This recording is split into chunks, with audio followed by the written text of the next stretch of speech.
their vital work. Madam President, Women and girls are key to recovery efforts. The message from women-led organization is Gaza is clear. Nothing should be written without the people in Gaza. They have to write the first step in every planning, in every recovery. This will require all parties to fulfill their commitments, as well as enhanced coordination between all stakeholders must be put in place. An effective and operational liaison function between the Palestinian Authority and the NCAC is critical.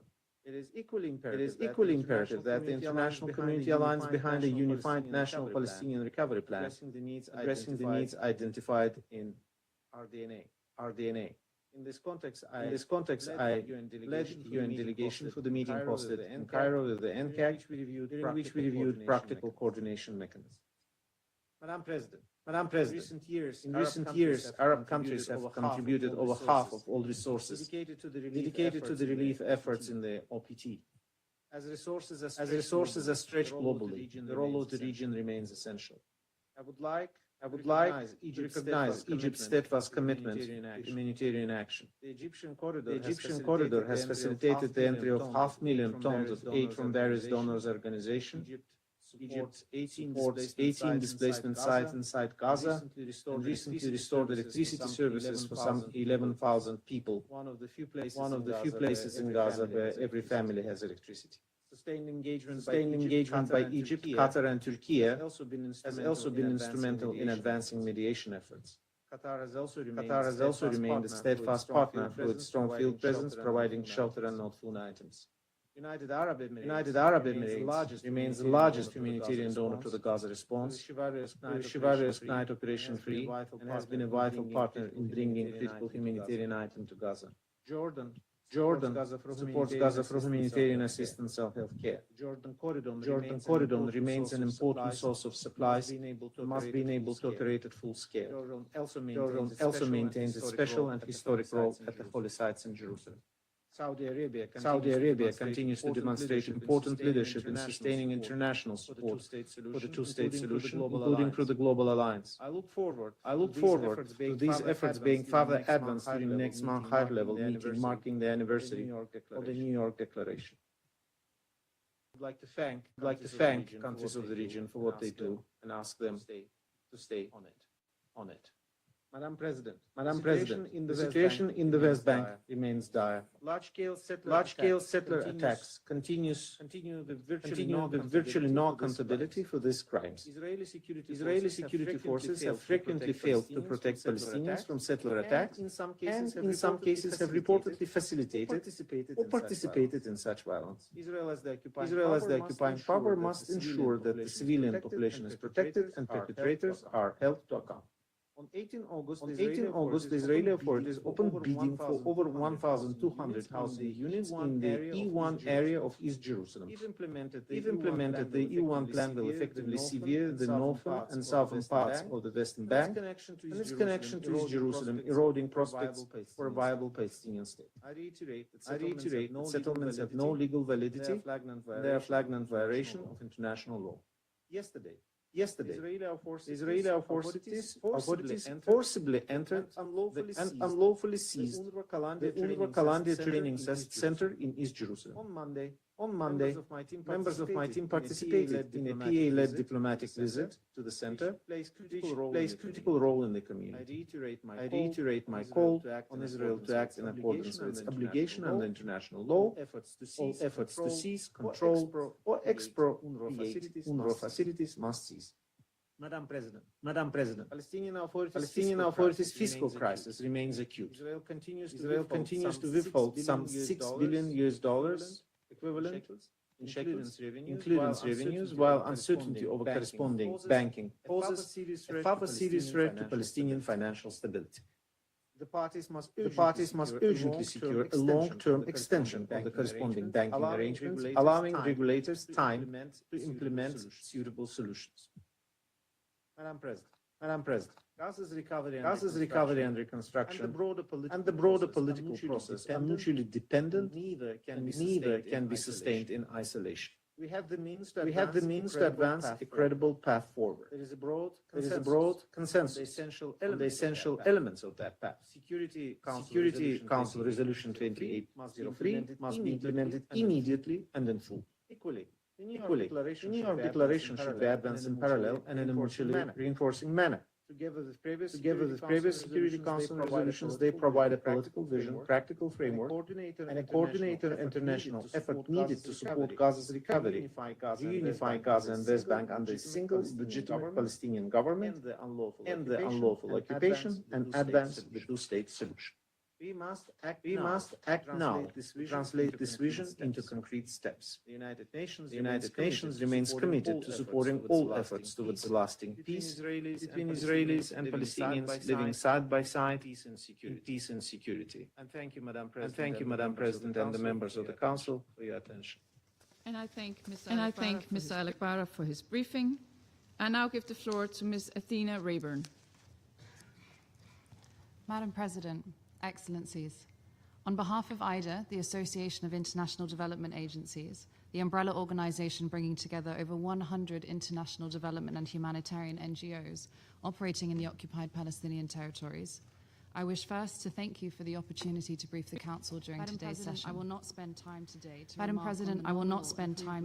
remark on the nominal improvement of the humanitarian situation inside Gaza since the October 2025 ceasefire. Nor will I remark on the number of trucks, pallets, and tonnage of aid that has entered Gaza, or even the numbers that have been denied. This is because, regardless of the volumes of assistance, metrics of aid getting into Gaza do not negate the abhorrent and more relevant reality that we have normalized a situation in which 2 million people are trapped and dependent on humanitarian assistance that is controlled and restricted by the state that has designed this scarcity. The latest IPC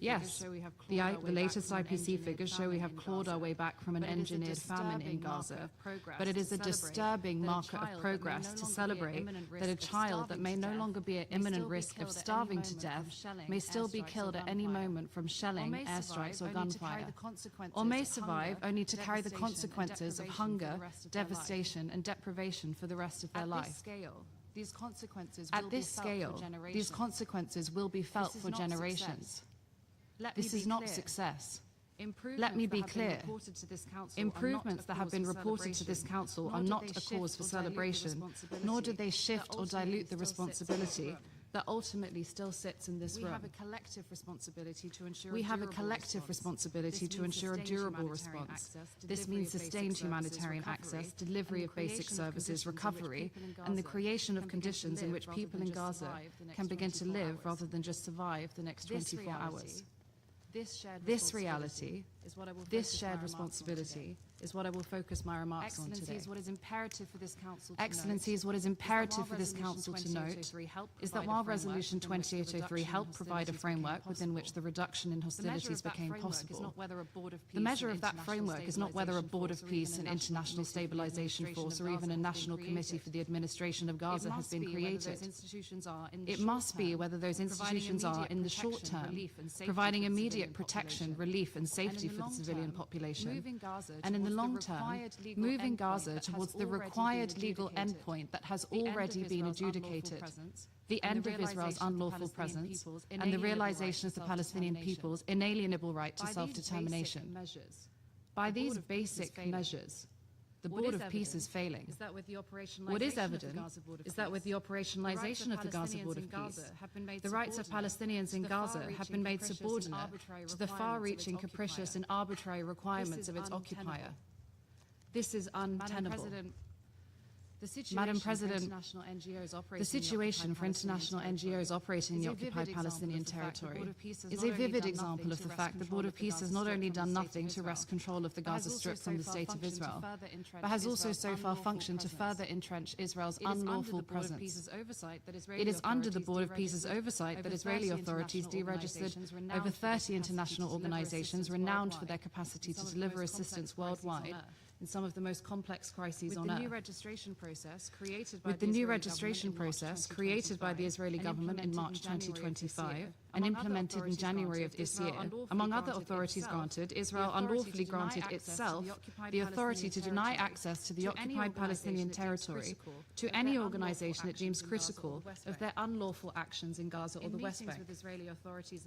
In meetings with Israeli authorities and NGO representatives last year, it was made clear: deliver and stay silent, or your delivery will not be enabled at all.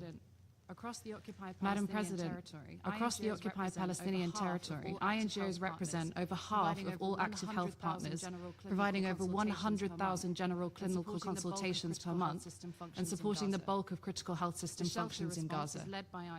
The shelter response is led by INGOs, who accounted for more than 74% of shelter and non-food item activities last year. And we are one of the only providers of inpatient treatment for children suffering from severe and acute malnutrition inside Gaza. The State of Israel has taken this path since the October 2025 ceasefire announcement to restrict these organizations, in full knowledge of the size and scope of their operations and the impact this would have on the humanitarian response. I can attest to this, having in negotiations with the Israeli authorities shared this information myself, directly with them in full transparency, and on multiple occasions in the presence of permanent sitting members of this council. The facts of INGO's operational capacity and presence in Gaza are also matters of public record, as are the acute needs in Gaza documented and reported to this council for almost 3 years. What remains unclear, however, is the legal basis on which the State of Israel continues to obstruct the provision of impartial humanitarian assistance in direct contraventions with its unconditional obligations under Article 59 of the Fourth Geneva Convention. What is also unclear is why the mandate which this Council handed to the Board of Peace is being used to obfuscate Israel's continued actions that are violating the fundamental rights of Palestinians in Gaza and the most basic rules of international humanitarian law. This cannot be the new status quo. Madam President, since the ceasefire was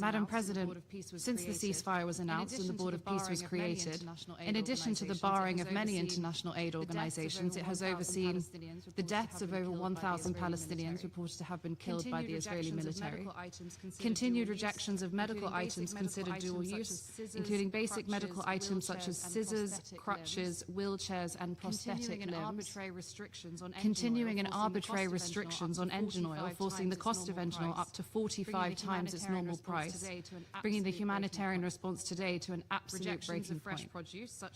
Rejections of fresh produce such as watermelon and onions for the reason this is not within the humanitarian policy is not permitted for entry at this time.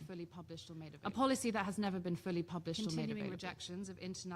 Continuing rejections of international specialized medical staff seeking to enter Gaza, and the almost daily movement of the supposedly fixed yellow ceasefire line that has now moved so far west since October, it has restricted or resulted in the full loss of access to at least 85 humanitarian facilities, including water points, schools, and health clinics. Humanitarian assistance, by its nature, cannot be conditioned. And yet we witness the Israeli authorities shrinking almost daily the physical space in Gaza in which we can operate, with no accountability for the consequences on the lives of Palestinians who continue to be treated barely as an afterthought. The Board of Peace, if claiming responsibility for the improvements on the situation on the ground in Gaza, must equally take ownership of and action on the violations that continue to be committed under its watch. The Board of Peace is either responsible for all developments, good and bad, or none of them. This leaves us with the question, which of these outcomes are intended and which are a symptom of inherent flaws? Ultimately, it is this council that must reckon with these possibilities, but it must be done urgently because the consequences of that reckoning are not here.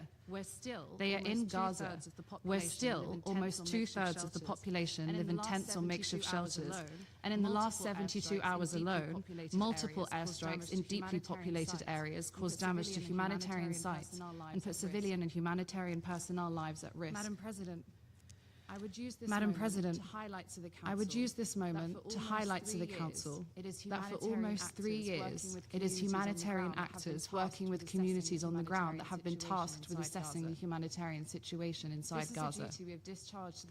This is a duty we have discharged to the best of our abilities, and at the cost of the lives of over 400 of our colleagues who have been killed. When we describe the conditions, the abject horrors we have witnessed, and what is required to meet the immense needs, this is what we are seeing with our own eyes, what we are trained and qualified to assess and communicate to the world in good faith, with the only purpose being to alleviate human suffering and ensure the protection of the civilian population under international law. And for almost 3 years, this Council has received contradictory reports on the levels of death and destruction, the number of trucks, aid getting in, aid getting denied, and detailed technical descriptions of the various obstructors and enablers of assistance. Even today, these conflicting reports are and will be evident in what is presented to you. What is critical is that your action is guided by credible, on-the-ground knowledge from actors with the required experience, expertise, and mandate to speak on these issues without bias. Madam President, with the adoption of Resolution 2803, the Council assigned clear responsibilities to ensure a comprehensive and long-lasting ceasefire in Gaza, the provision of humanitarian assistance, and a viable path forward for reconstruction and peace. But in doing so, the Council did not relinquish its primary responsibility under the Charter, nor did it suspend the legal order within which those responsibilities must be exercised. Madam President, Excellencies, today I would like to close by inviting the Council to reflect on how it is discharging those responsibilities. Are you able to satisfy yourselves that you are clear about the facts on the ground, the trajectory of the situation in Gaza? Are you clear on the reasons why we are almost 1 year into a so-called ceasefire and still advocating on the necessity of engine oil and fresh produce? Are you clear on the intentions for the planned communities being constructed in the south of Gaza under your mandate and their compatibility with your obligations to ensure the protection of Palestinians' fundamental rights? Madam President, Excellencies, if the answers to those questions is not an unequivocal yes, I do not ask you to take our professional assessment on trust. Instead, exercise your powers of inquiry and come and see for yourselves. We encourage the Council to undertake an urgent mission to Gaza. Let the reality on the ground, the facts our colleagues and Palestinians speak to you themselves. We are here, and we are ready to receive you. Thank you, Madam President. Ms. Rayburn for her briefing. I thank Ms. Rayburn for her briefing. And I now give the floor to those council members who wish to make statements. I give the floor to the representative of the United States. Thank you, Madam President, and thank you, High Representative Ladinoff, for your briefings today. For your briefings today. UNSC, colleagues, recently issued a report, June of this year, and its latest report, it opens with a photograph of an infant named Leah at a mobile clinic in Gaza City. She was there for a routine health checkup, and unlike her parents, she has a very real shot at growing up, having never experienced the repression and terror at the hands of Hamas. And that is something, colleagues, I think that we should take on board and understand that she has a chance here.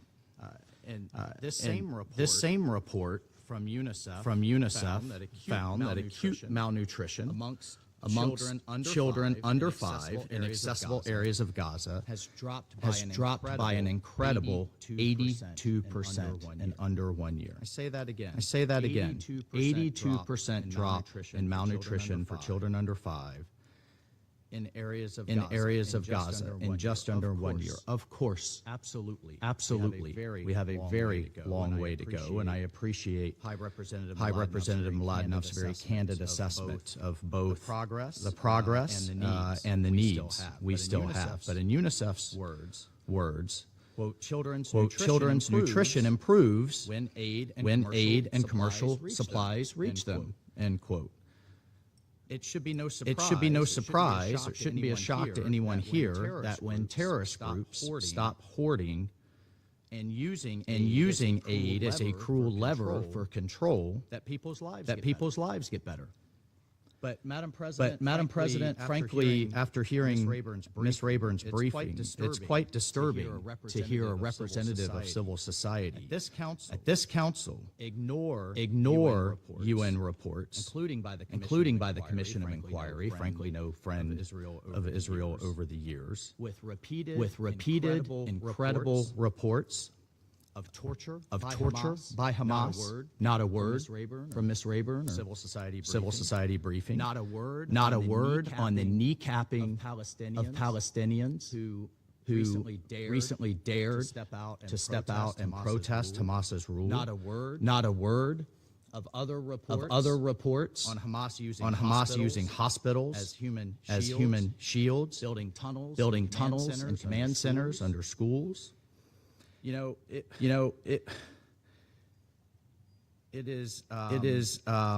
It's amazing to see. Well, let me put it this way. You know who is not starving in Gaza, Ms. Rayburn and members of this council? Hamas fighters aren't starving. You don't see their leadership starving. You don't see their wives who are carrying Birkin bags on camera. They're not starving. So I would encourage everyone to reread. I'll encourage your civil society briefers to read all of Resolution 2803, debated extensively but passed by this council without opposition, including the annex, which is the only UN document that says no annexation. At the same time, says there is a pathway to a two-state with reform. Finally, through this council, just in the last year, and the progress that we've made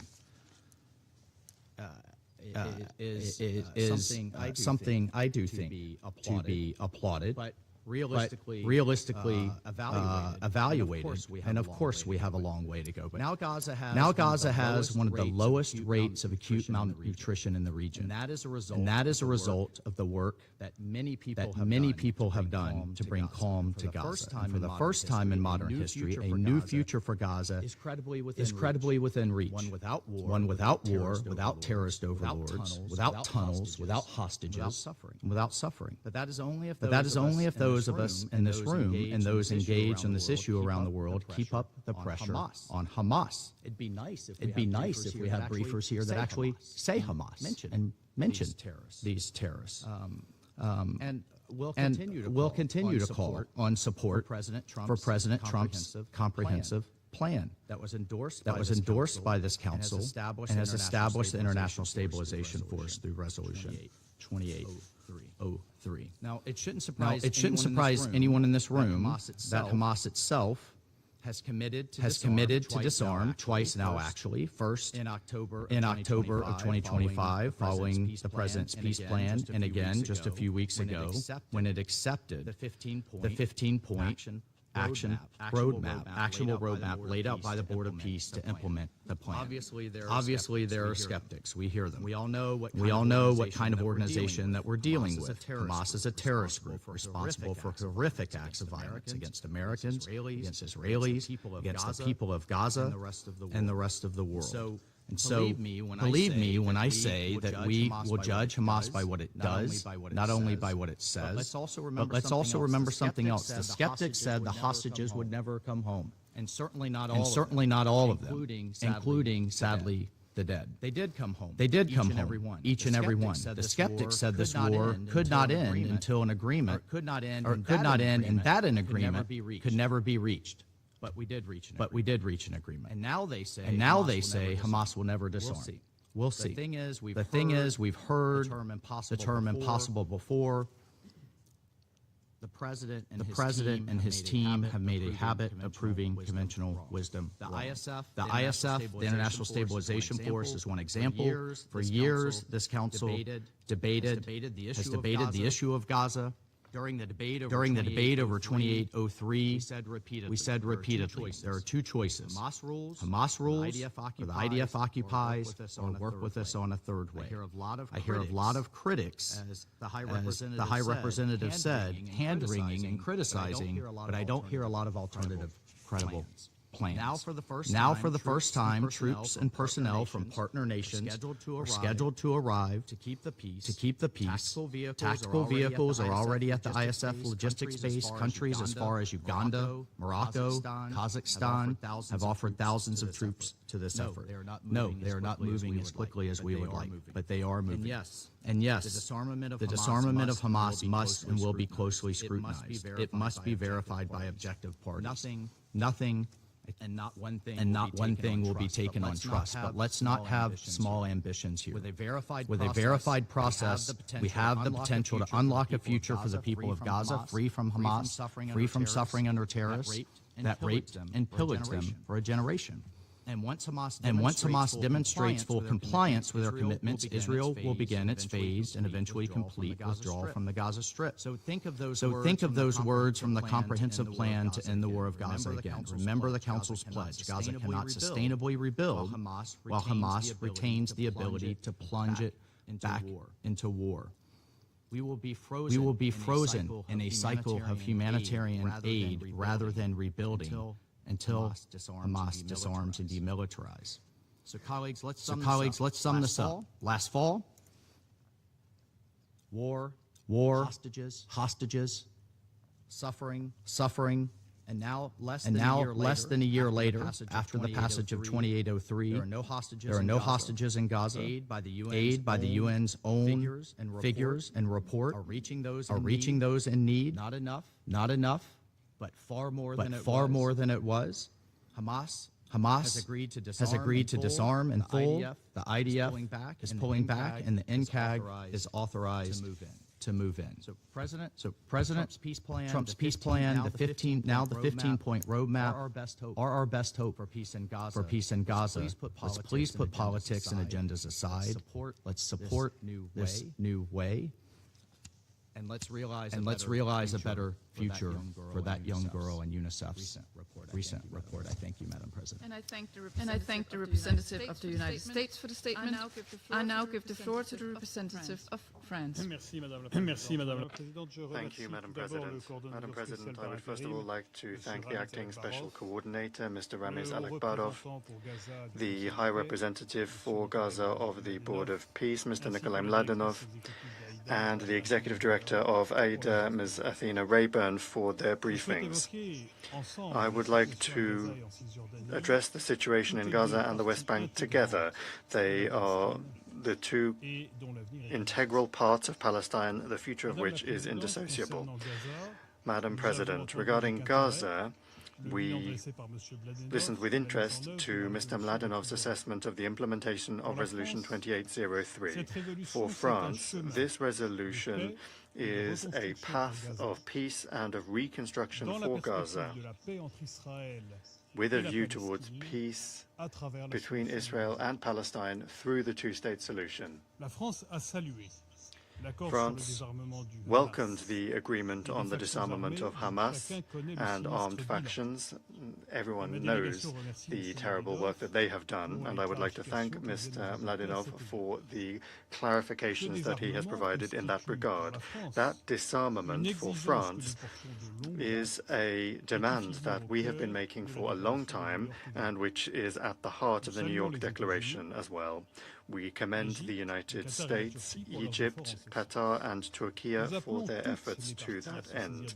We call upon all parties to seize upon this agreement because for it to have effect, Israel as well as Hamas must engage in good faith. It is important that Hamas disarm. It is important for the Israeli army to withdraw and for the International Committee for the Administration of Gaza and the International Stabilization Force be deployed in support for the Palestinian forces and in preparation for the full return of the Palestinian Authority.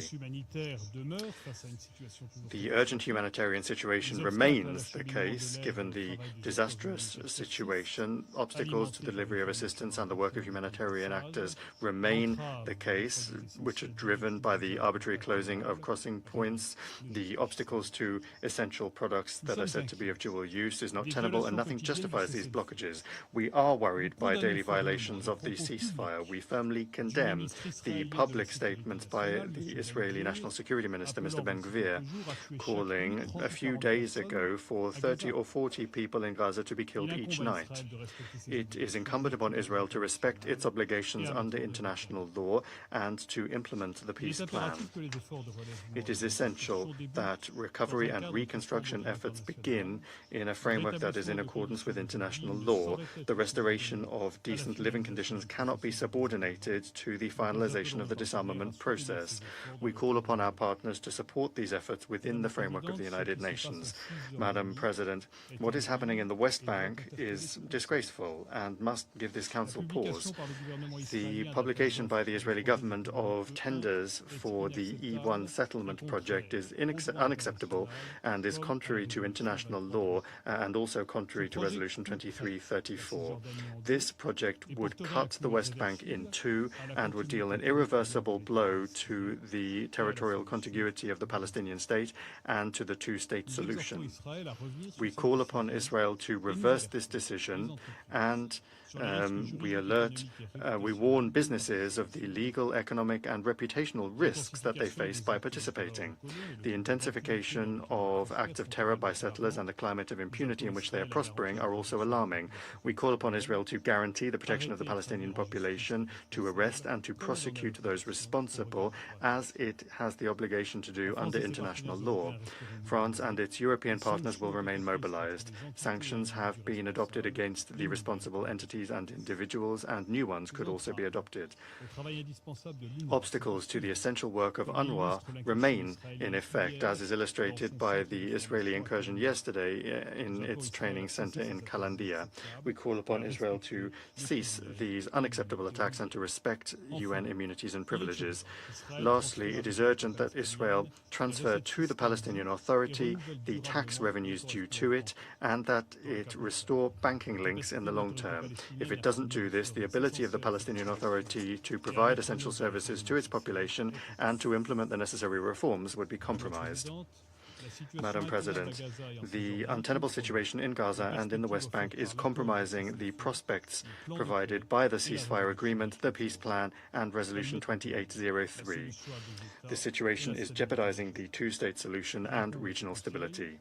It is for this Council to preserve this political prospect and to guarantee the legitimate rights of the Palestinian people and the security of Israel. France will continue to work to this end in accordance with the New York Declaration. Thank you. I thank the representative of France for the statement, and I now give the floor to the representative of China. Madam President, I thank Acting Special Coordinator Alak-Barov, Mr. Mladenov, and Ms. Rayburn for their briefings. Lately, the situation in occupied Palestinian territory has continued to escalate, as evidenced by sharp rise in violence, repeated incidents where justice and fairness were betrayed, and moral bottom lines breached, casting an even darker shadow over the resolution of the Palestinian question. The Palestinian people have suffered immensely, and for generations, they have been waiting for the historical injustice to be rectified. The international community must put a timely stop to any further harm to the Palestinian people, save the political prospect of the two-state solution, and make every effort to achieve lasting peace. I will make 3 points. First, no effort should be spared to uphold the ceasefire in Gaza and restore peace and stability at an early date. Recently, the Board of Peace announced progress made on second phase arrangement of the ceasefire agreement. Yet Israel not only openly rejected it, but even went so far as to intensify its devastating attacks on Gaza, imperiling the fragile situation there. The facts are very clear. The crux of the unrealized lasting peace in Gaza is the lack of political will to achieve peace. And the biggest obstacle is the dangerous attempt to deliberately prolong the hostilities. We urge relevant parties, particularly Israel, to sincerely and fully implement the ceasefire agreement and take positive steps towards lasting peace. Countries with significant influence on the parties should take an impartial position and make concrete efforts to advance the Middle East peace process. The international community, especially the Security Council, must earnestly shoulder its responsibility to protect civilians in Gaza, ensure the delivery of humanitarian aid, and prevent an even more severe humanitarian disaster. Second, we need to stop acts of violence and annexation and ease tensions in the West Bank. The security situation in the West Bank is becoming increasingly precarious, and incidents of violence against Palestinian civilians are appalling. In recent days, West Bank settlers besieged Palestinian residents for days in an attempt to drive them out and seize their homes. China strongly condemns such acts. In defiance of the strong oppositions from the international community, Israel launched tenders for settlement construction in the E1 area. This move will seriously undermine the integrity of the Palestinian territory and the very foundation of the two-state solution. Any attempted de facto annexation of the West Bank is unacceptable. All settlement activities are in violation of international law and Security Council resolutions and must cease immediately. We urge Israel to fulfill its obligation as occupier and curb settler violence rather than tacitly condone it. Economic conditions in the West Bank continue to deteriorate. Israel should return promptly the withheld tax revenues and lift undue restrictions on the movement of people and goods. Yesterday, Israel again furthered its strangulation of the UNRWA, forcibly entering and occupying the Kalandia Training Center. China expresses grave concerns over the incident and urges Israel to respect UNRWA's privileges, immunities, and normal operation. Third, we must defend international fairness and justice and advance implementation of the two-state solution. The fundamental way to resolve the Palestinian-Israeli question is to stay committed to a political settlement and to the two-state solution as the right way to go, resume peace talks between Palestinians and Israelis, and to achieve an independent Palestinian statehood at an early date, as well as a harmonious coexistence of the Arab and Jewish nations. However, we have heard ongoing voices that reject and deny the two-state solution and are deeply concerned. Palestine is the homeland of all Palestinians. Governance in the West Bank and the post-war reconstruction in Gaza must be conducted in line with the principle of Palestinians governing Palestine. The international community should, on the basis of international law and aimed at both symptoms and root causes, take practical actions to support the just cause of the Palestinian people in pursuit of their legitimate national interests and rights, reject any unilateral action that undermine the foundation of the two-state solution, and promote a comprehensive, just, and lasting solution to the Palestinian question at an early date. The Palestinian leaders' legitimate right to attend UNGA general debate should be safeguarded. President, the question of Palestine has always been at the heart of the Middle East issue. It must not be marginalized or instrumentalized. Palestinian people must not become victims of geopolitical contest. The Palestinian question has been on the UN agenda for more than 70 years, and its solution is long overdue. China stands ready to work with the international community to jointly push for an end of hostilities, ease the humanitarian disaster, and implement the two-state solution, thereby making greater contribution to an early end to suffering of the Palestinian people and achieving lasting peace and stability in the Middle East. Thank you, President. I thank the representative of China for the statement, and I now give the floor to the representative of Pakistan. Thank you, Madam President. We thank Acting Special Coordinator Ramiz Al-Akbarov and High Representative Nikolai Mladenov for their comprehensive briefings. We also take good note of the statement by Ms. Rayburn particularly including her reminder to this council regarding its responsibilities under the UN Charter. As we have heard today, the situation in the occupied Palestinian territory is at a critical inflection point. We are witnessing two dangerous and mutually reinforcing trends. First, systematic violations of international law continue with impunity. Second, deliberate illegal actions on the ground are undermining the territorial and political foundations of a viable future Palestinian state, and linked with that the prospects of lasting peace. Together, these actions by the occupying power are prolonging the present crisis and deepening humanitarian suffering. Despite the clear position of this council and repeated calls for their secession, Israel's illegal settlement activities continue unabated. The advancement of the E1 settlement project, which would effectively sever the West Bank, is particularly alarming. Beyond threatening the territorial contiguity of a future Palestinian state, the project places thousands of Palestinians at risk of forcible displacement. The foreign ministers of a group of 8 Arab Islamic countries, including Pakistan, have unequivocally condemned Israel's settlement policies and categorically rejected the E1 plan and called it a dangerous escalation. Settler violence has also reached alarming levels. The UN recorded approximately 190 attacks per month in early 2026, which is unacceptable and warrants urgent action. The continued withholding of around $6 billion in Palestinian clearance revenue is undermining the financial position of the Palestinian Authority and its ability to provide essential services.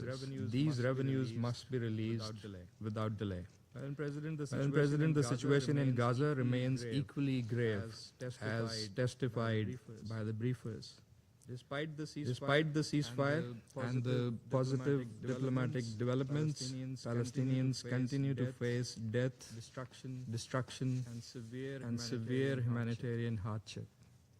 Since the announcement of ceasefire, more than 1,200 Palestinians have been killed. Israeli violations have continued, including repeated, unjustified and highly indiscriminate attacks on civilian infrastructure, while the humanitarian situation remains extremely fragile. So, under the circumstances, there is a valid question. If the ceasefire is holding, as we are being told, then how are strikes continuing and civilians being killed? It must be underlined that ceasefire was the first, most essential step of the plan. It must be fully respected, and ceasefire as noted by Mr. Mladenov must deliver for the people. There are nevertheless positive developments under President Trump's comprehensive plan for Gaza, endorsed by the UN Security Council Resolution 2803, and subsequent actions by the Board of Peace. Notable efforts have been undertaken to advance peace and take the process forward. However, despite the mediation by the United States, Egypt, Qatar, and Turkey, Israel's continued military escalation and rejection of the roadmap threaten to derail this diplomatic process and undermine the prospects for peace. And President, we are also deeply concerned by the unauthorized entries by Israeli authorities into UNRWA's premises in occupied East Jerusalem. The forcible entry into the Kalandia Training Center yesterday is particularly troubling. UN facilities and personnel must be respected and protected, and the privileges and immunities must be upheld in accordance with international law and the UN Charter. We believe urgent action is required from the international community, including this Council. First, Israel, the occupying power, must immediately halt all unlawful measures aimed at altering the legal, geographic, and demographic composition of the occupied Palestinian territory. This includes a complete end to all illegal settlement expansion, settler violence, annexation measures, and forced displacement of Palestinians, in line with Security Council resolutions, including Resolution 2334. I must note that all members around this table, all members of the Council have rejected annexation. So we must therefore ensure that we stop all steps that are moving in that direction. Second, the Gaza Peace Plan and Resolution 2803 must be implemented fully and in good faith, starting with full enforcement of the ceasefire and its proper verification. Those with influence must use their diplomatic and economic leverage to enforce compliance with international law and Security Council resolutions. Fourth, to ensure accountability for all violations of international law and international humanitarian law in the occupied Palestinian territory, including war crimes and other grave violations.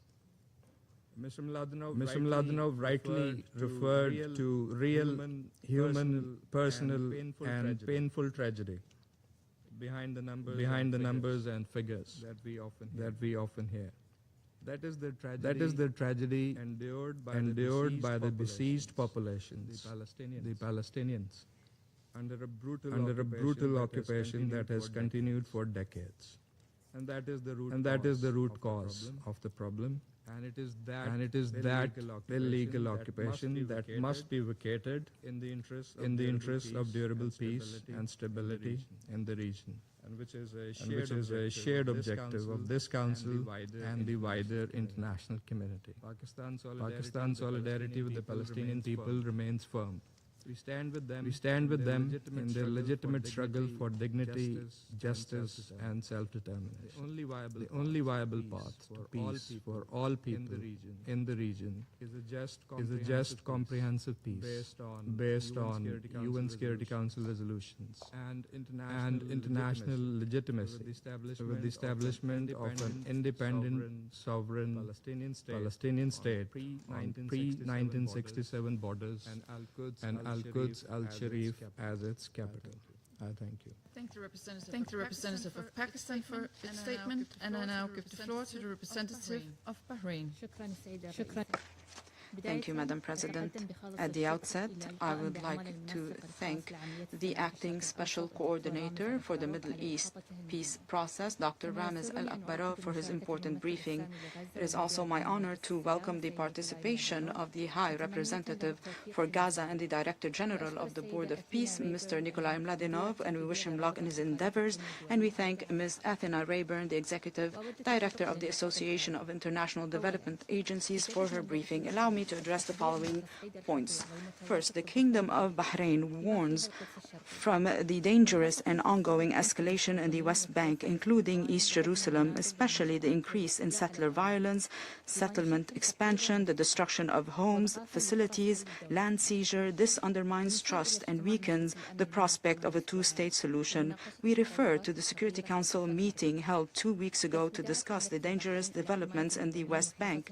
The Kingdom of Bahrain called for protecting civilians, especially children, and warned of the repercussions of escalatory and unilateral policies and procedures in the West Bank, as they could impose new realities on the ground. They could undermine the prospects for peace. The kingdom, in this regard, fully rejects any attempt to annex any part of the Palestinian territory or any change of its geographic or demographic reality or the forcible displacement of the Palestinian people. We call on respecting international law, including international humanitarian law and relevant Security Council resolutions. The Kingdom of Bahrain stresses the importance of implementing Security Council Resolution 2803 and the comprehensive plan to end the Gaza conflict and to support the progress made and the practical arrangements by the Board of Peace and the National Committee for the Administration of Gaza and the ISF. We also urge for removing all obstacles for strengthening the pillars of stability in Gaza, for reconstruction, for improving the living conditions, and for guaranteeing the delivery of humanitarian assistance at scale and in a sustainable manner, and to guarantee the complete Israeli withdrawal according to relevant arrangements, while reaffirming the unity of the Palestinian territory and to move forward towards a political, serious track that leads to achieving the two-state solution. We look forward to the different meetings that will be held on Palestine during the high-level week, during the 81st session of the General Assembly in September, to maintain the political and diplomatic momentum, reaffirming that the Palestinian question remains at the heart of international priorities. Second, the Kingdom of Bahrain warns of the repercussions of violations against Islamic and Christian holy sites in Jerusalem and any attempts to change the historic and legal identity and character of the city, especially as these acts provoke the sentiments of millions of Muslims and Christians around the world. We also reaffirm the importance of abiding by a rhetoric of coexistence and tolerance to confront extremism. It is important to respect the historic and legal status quo in the holy sites and to decisively put an end to violations, especially those that target Al-Aqsa Mosque with its 144 dunum area as a place of worship exclusively for Muslims. We reaffirm the importance of the historic Hashemite custodianship of Islamic and Christian holy sites in Al-Quds, and we value the role of the Committee of Jerusalem, presided by His Majesty the King of Morocco. Third, we commend the efforts of the Palestinian government to meet the aspirations of the Palestinian people and abide by a national reform program and move forward with the legislative elections on November 28, and to complete all democratic and electoral processes, including the presidential elections in 2027. We call on the international community to continue to support the Palestinian government, including the release of withheld Palestinian clearance revenues. We urge continued international and regional efforts and coordination to maintain the inalienable rights of the Palestinian people, notably the right to self-determination, the establishment of an independent state along the lines of June 4, 1967, with East Jerusalem as its capital, side by side with the State of Israel, in peace and security pursuant to this two-state solution and resolutions of international legitimacy and the Arab peace process to achieve a just, comprehensive and permanent peace. I thank you, Madam President. Thank the representative of Bahrain for the statement, and I now give the floor to the representative of Latvia. Thank you, Madam President. Thank you, Madam President. I thank Acting Special Coordinator Mr. Ramiz Al-Akbara for his informative briefing, and I welcome the Board of Peace High Representative for Gaza, Mr. Nikolai Mladenov, to this meeting and thank him for the comprehensive briefing. And I also thank Executive Director of the Association of International Development Agencies, Ms. Athena Rayburn, for her contribution to the discussion. Madam President, the comprehensive plan to end the Gaza conflict put forward by President Trump and endorsed by Resolution 2803 remains the core of ongoing international efforts to achieve peace and stability in the region. Latvia welcomes the continuing efforts of the Board of Peace and the mediating countries, Egypt, Qatar, Turkey, and the United States, to pursue the full implementation of the plan. To achieve this goal, all parties must engage genuinely and fulfill their commitments. Against this backdrop, I would like to underline 3 points. First, we note with deep concern the ongoing daily strikes that continue to cause further civilian casualties in Gaza. Since the announcement of the cessation of hostilities, more than 1,200 Palestinians have been killed and over 4,000 injured. Attacks endangering IDF soldiers also continue. And we once again call on all parties to respect the ceasefire in good faith and in its entirety, as required by the Comprehensive Plan and Resolution 2803.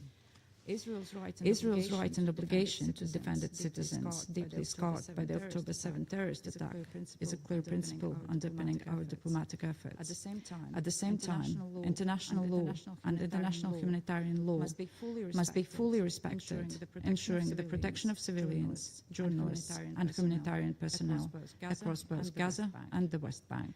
The rhetoric of annexation and statements calling for targeted killings of Palestinians expressed by some Israeli politicians are unacceptable. Further constructive steps are needed to advance the comprehensive plan and prevent resurgence of violence in Gaza.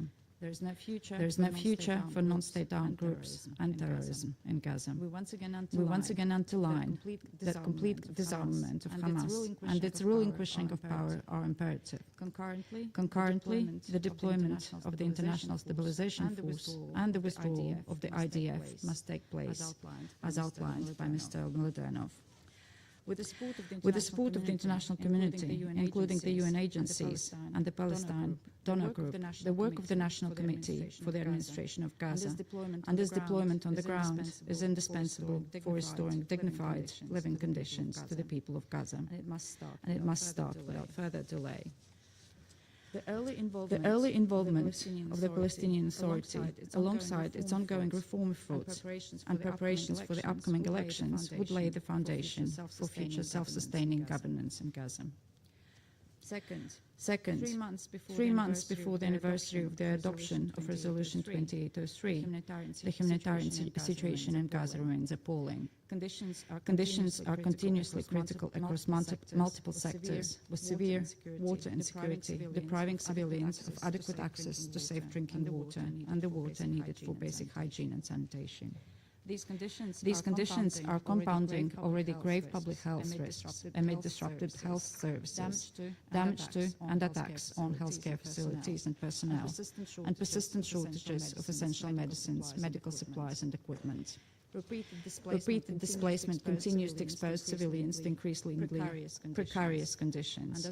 And as we heard, there is an urgent need for basic shelter assistance and other vital relief to meet the needs of displaced families, especially ahead of the winter.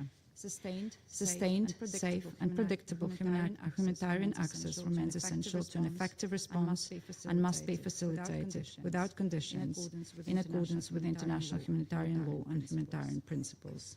International humanitarian organizations, including UN agencies and international NGOs, continue to play a critical role in delivering life-saving assistance despite severe operational constraints, and their work must not be hindered.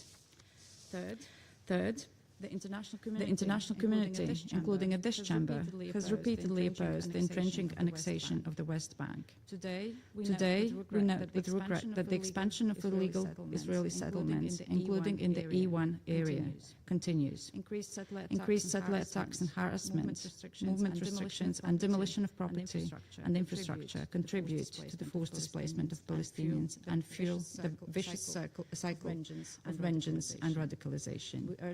We urge Israel to address the situation in full respect of international law and commitments, including Security Council Resolution 2334, as well as all previous arrangements to which it has pledged itself. The withheld Palestinian tax revenues must be released without delay. Attacks against Israeli civilians, incitement to violence, and all forms of terrorism are equally unacceptable. And the Palestinian Authority must fulfill its commitments to pursue meaningful, comprehensive reforms. This includes strengthening governance and accountability, addressing radicalization, including education in line with UNESCO standards, and reforming the payment system for families of prisoners. Madam President, it is essential that the comprehensive plan delivers the expected results. Neither Israeli security concerns nor the legitimate aspirations of the Palestinians can be realized amidst the risk of reigniting yet another devastating escalation. A political perspective encompassing Gaza and the West Bank is the only way to achieve long-term stability. It is crucial to continue and reinforce international engagement towards peaceful coexistence through the two-state solution, in line with the relevant Security Council resolutions and the New York Declaration. And Latvia reaffirms its very firm commitment to the shared objective of peace and stability in the region. Thank you. I thank the representative of Latvia for the statement, and I now give the floor to the representative of the Russian Federation. Madam President, we thank the acting special coordinator for the Middle East peace process, Ramiz Alakbarov, and the High Representative of the Board of Peace, Nikolai Mladenov, for their briefings, and we listened very carefully to Ms. Athena Rayburn. Madam President, the assessment voiced today show the dangerous trajectory of developments in the occupied Palestinian territory, with all of the ensuing tragic consequences for both sides of the conflict and for the entire region. The events of recent months vividly confirm that the lack of progress on the Palestinian-Israeli track is fraught with further suffering and loss of civilian life, as well as with the exacerbation and emergence of new hotspots of tension throughout the Middle East. We all remember how the majority in this chamber placed their hopes on Security Council Resolution 2803, supporting Trump's peace plan for the Gaza Strip as the path towards ending violence in the region. We would also like to recall that our country, largely at the request of our friends from the Arab and Muslim world, did not stand in the way of the adoption of this document. At the same time, we provided a detailed analysis of all of the pitfalls of such a hasty decision by the Council. We warned of the risks of ignoring the broad internationally recognized legal framework for the Middle East settlement and its key element, namely the two-state formula. The fact that, thanks to active international mediation efforts, large-scale bloodshed in Gaza was halted is indisputable and deserves every support. However, unfortunately, it's still too early to speak of the advent of lasting peace in the Strip. Violations of the ceasefire regime in Gaza and the killing of Palestinians have continued systematically 10 months after the formal entry into force of the agreement. And this is clearly reflected in the statistics. The number of those killed since the 10th of October 2025 as a result of Israeli attacks is approaching 1,300. As follows from UN daily reports, serious difficulties also continue on the humanitarian track. Israeli occupation and restrictions on the entry of aid and construction materials have trapped the Strip's 2 million inhabitants, and people are forced to crowd into less than 50% of the enclave's territory. Virtually every family faces the problem of finding shelter, while more than 70% of Palestinian children under the age of 2 consume unhealthy food. Other key provisions of the peace plan also remain on paper only, including the start of the actual functioning of the National Committee for the Administration of Gaza and the deployment in the Strip of the International Stabilization Force. It is also obvious that there is currently no talk of any practical steps related to the possible launch of reconstruction work in Gaza. Madam President, Let's be factologically correct here. Over the past months, we have heard that progress on the aforementioned issues would become possible immediately after Hamas agreed to begin phased disarmament linked to the withdrawal of IDF units. But Israel has no intention of withdrawing IDF from Gaza. The critical nature of the principle of reciprocity was also mentioned by Mr. Mladenov in his May report to the Council. We note the efforts made by the High Representative of the Board of Peace to prepare the corresponding roadmap, to the implementation of which the Islamic movement responded with agreement, while the leadership of Israel publicly rejected it. We regret that some of those present in the Security Council chamber, for whatever reason, continue to remain silent about the real picture of what's happening around Gaza. Perhaps they should listen to the voices of reason from those countries, which are also members of the Board of Peace. They were also referred to today. Specifically, we refer to the latest statement by the foreign ministers of the Arab Muslim Group of 8 of 16th of August, who collectively condemned Israel's position and placed full responsibility on West Jerusalem for undermining efforts to improve the situation both in Gaza and in the rest of the OPT, specifically the West Bank. Public statements by prominent Israeli political figures, the plans and concrete steps of the country's government confirm the absence of any desire on the part of West Jerusalem to move towards de-escalation and implementation of the international legal basis for this settlement. Israel's ministers of national security and finance speak of the need to kill 30 to 40 Gazans every day and to secure the displacement of the enclave's residents with a view to re-establishing settlements there. At the same time, we note the negative developments on the situation in the West Bank, including East Jerusalem. There, the Israeli authorities are consistently pursuing a policy of strengthening their administrative and legal control contrary to the provisions of Resolution 2334. The settlement activity of Netanyahu's government is breaking all records, and we're being regularly informed about this by Mr. Al-Akbarov. As another separate matter here is the E1 development plan, which was approved in 2025 and which will split Palestinian territories into two parts and will put paid to the territorial integrity of the state of Palestine. Along with many responsible countries, Russia condemns the provocative course of West Jerusalem and calls for an end to settlement activity, whether under the E1 project or in other parts of the occupied territory. Of no less concern is the fact that the policy of creating irreversible realities on the ground is accompanied by an unprecedented level of violence amongst Israeli settlers, increasing IDF raids in the West Bank, sweeping restrictions on the Palestinian movement, and violations of their rights of access to basic services. In this connection, we cannot fail to mention the West Jerusalem's destructive line towards UNRWA, which remains the backbone entity for providing comprehensive assistance both to the residents of the OPT and the Palestinian refugees in countries of the region.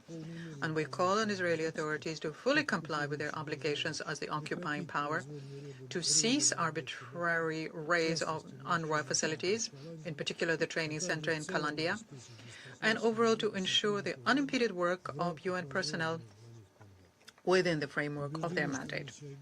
We are convinced that the agency's mission must continue until the final peaceful settlement of the conflict, entailing the establishment of an independent sovereign state of Palestine within the 1967 borders, with East Jerusalem as its capital, living side by side in peace and security with Israel.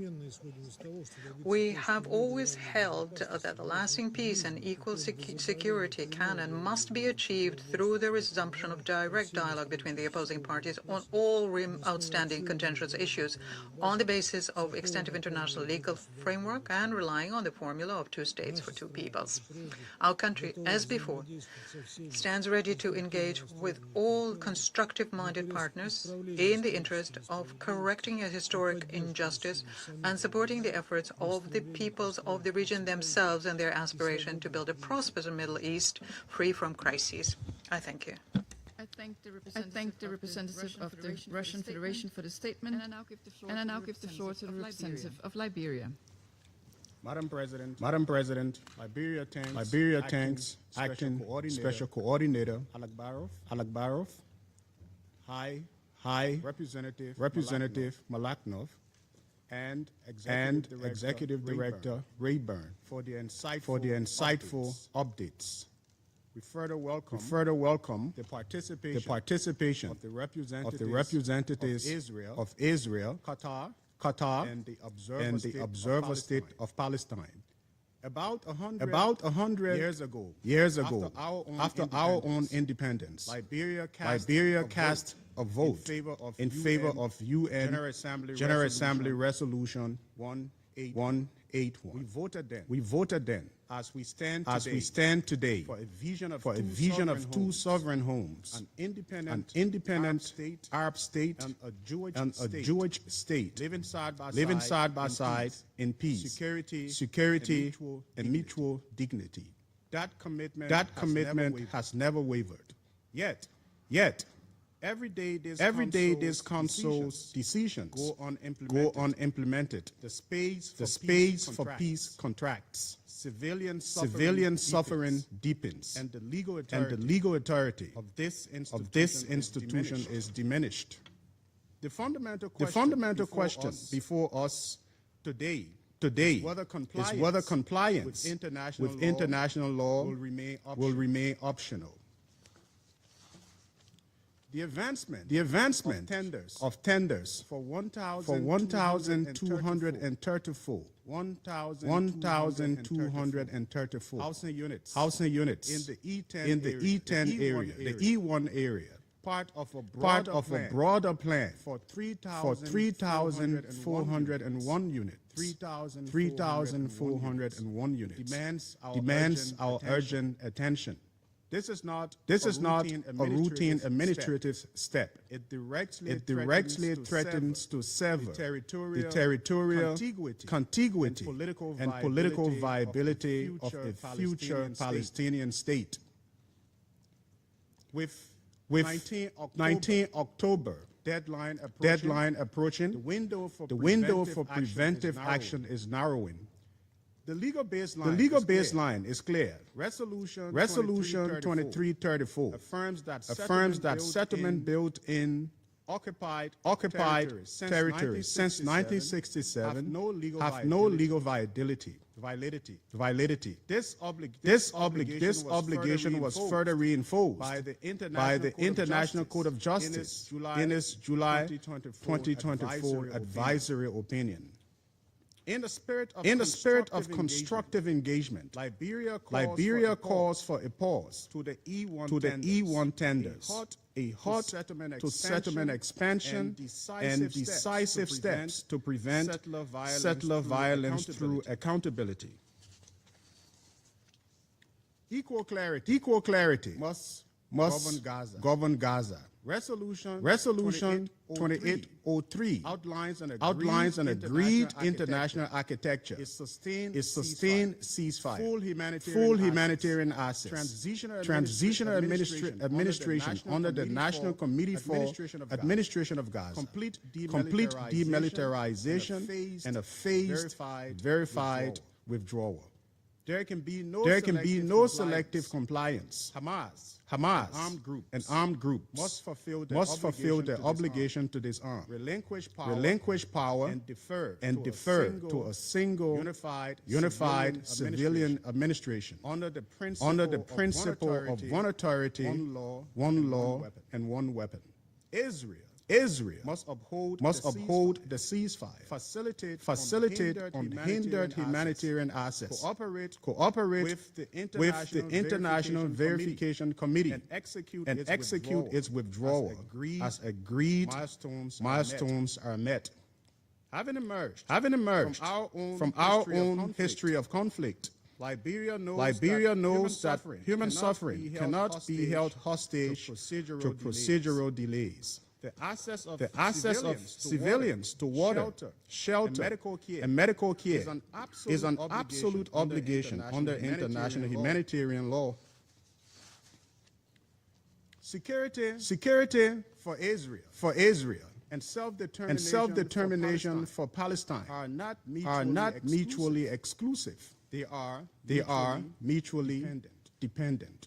Israeli security cannot be secured by perpetual occupation, nor can a viable Palestinian state exist as isolated enclaves. Liberia calls for three immediate actions: a pause on the E1 tenders and a halt to settlement expansion. The full verified implementation of the Gaza transition framework by all parties. Council action to protect the physical conditions required for a two-state solution. Sustainable peace in the Middle East crucially depends on the decisions of this Council to act while we can. Let us not fail to do so while we can. Thank you, Madam President. I thank the representative of Liberia for the statement, and I now give the floor to the representative of the United Kingdom. Thank you, Madam President. Thank you, Acting Special Coordinator Al-Akbarov, High Representative Mladenov, and Executive Director Rayburn. Madam President, last November, this Council adopted Resolution 2803, sending a powerful message of international support for President Trump's 20-point plan for Gaza. As we have heard from High Representative Mladenov, important progress has been made, which we welcome. But success relies on the actions of the parties themselves. First, all sides must fulfill the commitments they have made. The ceasefire must be respected. Israel must deliver her commitments made in the 20-point plan, including a phased withdrawal of the IDF from Gaza. Hamas must deliver on the commitment to decommission its weapons and terror infrastructure. And there must be a credible Palestinian-led transition of governance and security across the whole of the Gaza Strip. We encourage the Palestinian Authority to implement the reforms necessary to take on its responsibilities. Plans to hold legislative elections in November and national elections next year in Palestine are an important step, and they must be free, fair, and inclusive. Second, Resolution 2803 requires the full resumption of aid into Gaza and the rehabilitation of critical infrastructure. Yet the humanitarian situation remains dire. Averting starvation cannot be the benchmark. 59% of Gaza's population still faces crisis levels of food insecurity. Or worse, 1.9 million Palestinians remain displaced, and fuel shortages are affecting hospitals and water and sanitation infrastructure. The government of Israel must end excessive aid restrictions, ensure that all aid, including fuel and engine oil, can enter predictably and at scale. Open all crossings and review the dual use list to allow vital aid supplies in.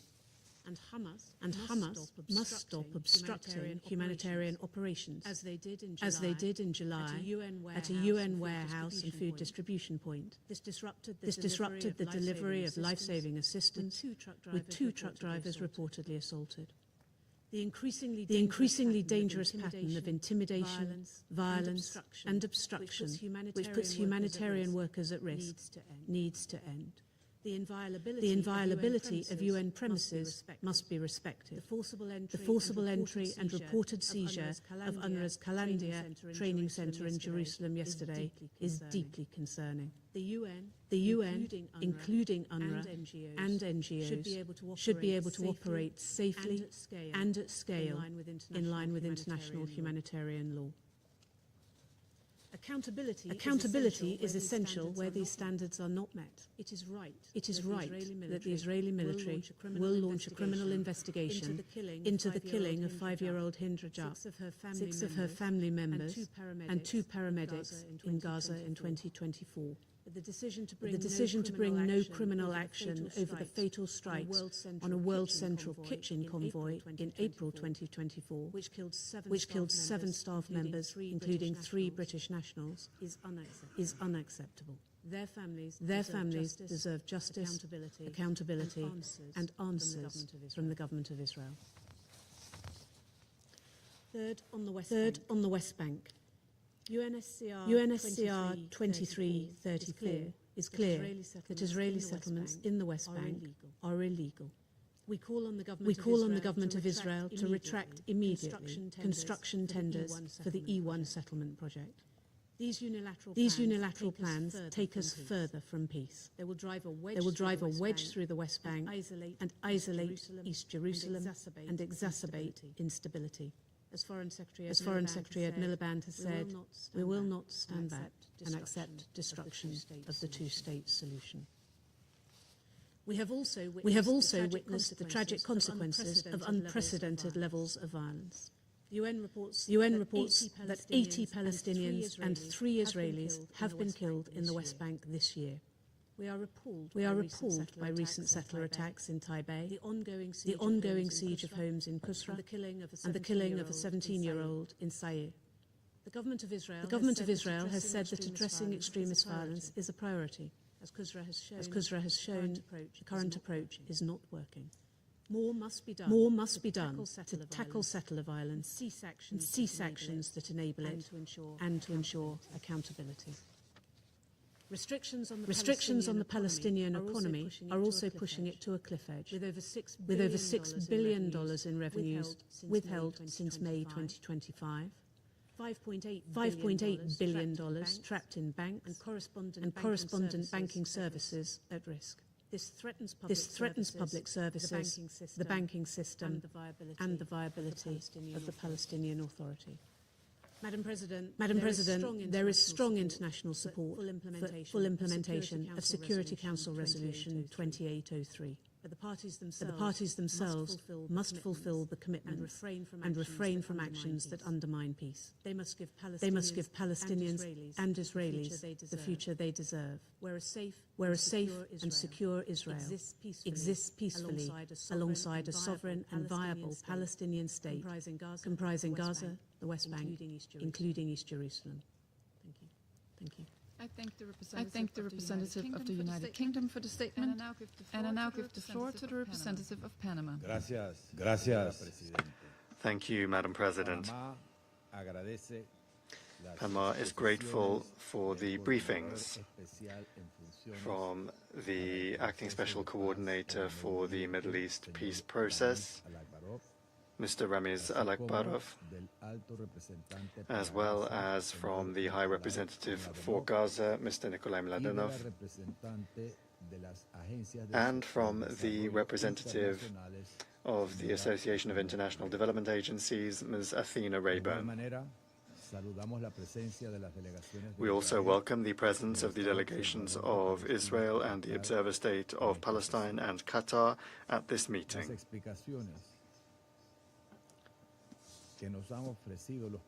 The explanations provided to us by the briefers have given us a useful update about the realities on the ground in a resounding and at times dramatic way. And even though in some aspects it's interestingly contradictory in terms of its positive progress as well as its shortcomings, the light side and the dark side of those aspects. 45 days until we mark 1 year since the entry into force of the supposed ceasefire in Gaza on the 10th of October 2025, the reality on the ground continues to prove fragile. Since then, more than 1,280 Palestinians have lost their lives, and more than 4,100 have been injured. On average, that is equivalent to 4 Palestinians killed and 13 wounded every day. Panama insists on the importance of protecting the civilian population at all times in Gaza and calls upon all parties to show the greatest possible restraint, to refrain from any action that could endanger civilians, and to fully comply with their obligations under international law, including international humanitarian law. The protection of the civilian population involves guaranteeing full, safe, sustained, and unhindered access to humanitarian assistance at the required scale, which is essential for their survival. Access to water, food, medical care, and other essential services remains limited, and this in the midst of accumulated destruction, which is complicating the restoration of the minimum conditions for a decent life. To make it possible to improve these conditions, the protection of those providing that assistance must also be guaranteed. Humanitarian personnel must be able to do their jobs with security and independence without having to risk their lives to help the civilian population and without facing obstacles. This protection must, without exception, be extended to United Nations facilities. All parties must fully and at all times respect the inviolability of the facilities of the organization, as well as its privileges and immunities. This complex reality on the ground further highlights the urgent need for diplomatic progress and the need to seize upon the momentum generated in recent weeks in order to make the next phase of the peace agreement for Gaza possible, the agreement which was endorsed by Resolution 2803 of this Council. We once again urge the parties and the mediators to maintain and strengthen spaces for dialogue and, in good faith, to keep the commitments they have made, making efforts to make comprehensive progress in the implementation of the various different components of the agreement. The demilitarization of Gaza, the progressive withdrawal of Israeli forces, and legitimate security guarantees for Israel must be accompanied by reformed and unified Palestinian governance, which lays the groundwork for reconstruction and for the restoration of decent and secure living conditions for the Palestinian population in the entire Gaza Strip. This future of stability and recovery will not be possible without political will on the part of all of the parties involved in the conflict, which is needed in order to guarantee compliance with the commitments that have been taken on, respectively, including the intention expressed by Hamas to lead to its timely disarmament. Madam President, events in Gaza cannot be separated from the situation in the West Bank. Extended violence against Palestinian civilians, demolitions and displacements, as well as movement restrictions, continue to exacerbate tensions and weaken the prospects for a negotiated political solution. Of particular concern are decisions relating to Area E1 and other measures which continue to modify the situation on the ground because of their implications for the territorial continuity of the West Bank and the prospects for achieving a political solution. Panama reiterates its call for avoiding any unilateral measure which modifies the territorial or demographic reality on the ground, and recalls that the full implementation of the resolutions of this Council, in particular Resolution 2334 of 2016, remains essential in order to preserve the conditions needed for peace. Therefore, it is essential that the Palestinian Authority continue to move ahead with its process of reform and institutional strengthening. At the same time, it is necessary to avoid economic and financial measures which, on the contrary, would complicate that process and reduce the capacity of the Palestinian Authority to meet the needs of the population. Gaza and the West Bank form an integral part of the same territorial, political, and social reality. It is counterproductive to attempt to make progress in building a future for Gaza, while in the West Bank, the minimum conditions needed for achieving a solution are deteriorating. Panama will continue to support a negotiated political solution, which will allow Israelis and Palestinians to live in peace, security, and dignity. Thank you very much. I thank the representative of Panama for the statement, and I now give the floor to the representative of the Democratic Republic of the Congo. Madam President, the Democratic Republic of the Congo would like to thank the Special Coordinator, Mr. Alec Barov, the High Representative, Mr. Mladinov, and the Executive Director, Ms. Rayburn. We thank them for their briefings. Madam President, since our last meeting on this issue, developments in Gaza, in the West Bank and East Jerusalem, and in the wider region continue to receive our full attention. And they come at a time when diplomatic efforts in recent months are still seeking to consolidate the gains made and to preserve a sustainable political perspective. In Gaza, the Democratic Republic of the Congo reaffirms its full support for Resolution 2803 and to the comprehensive plan that it endorses.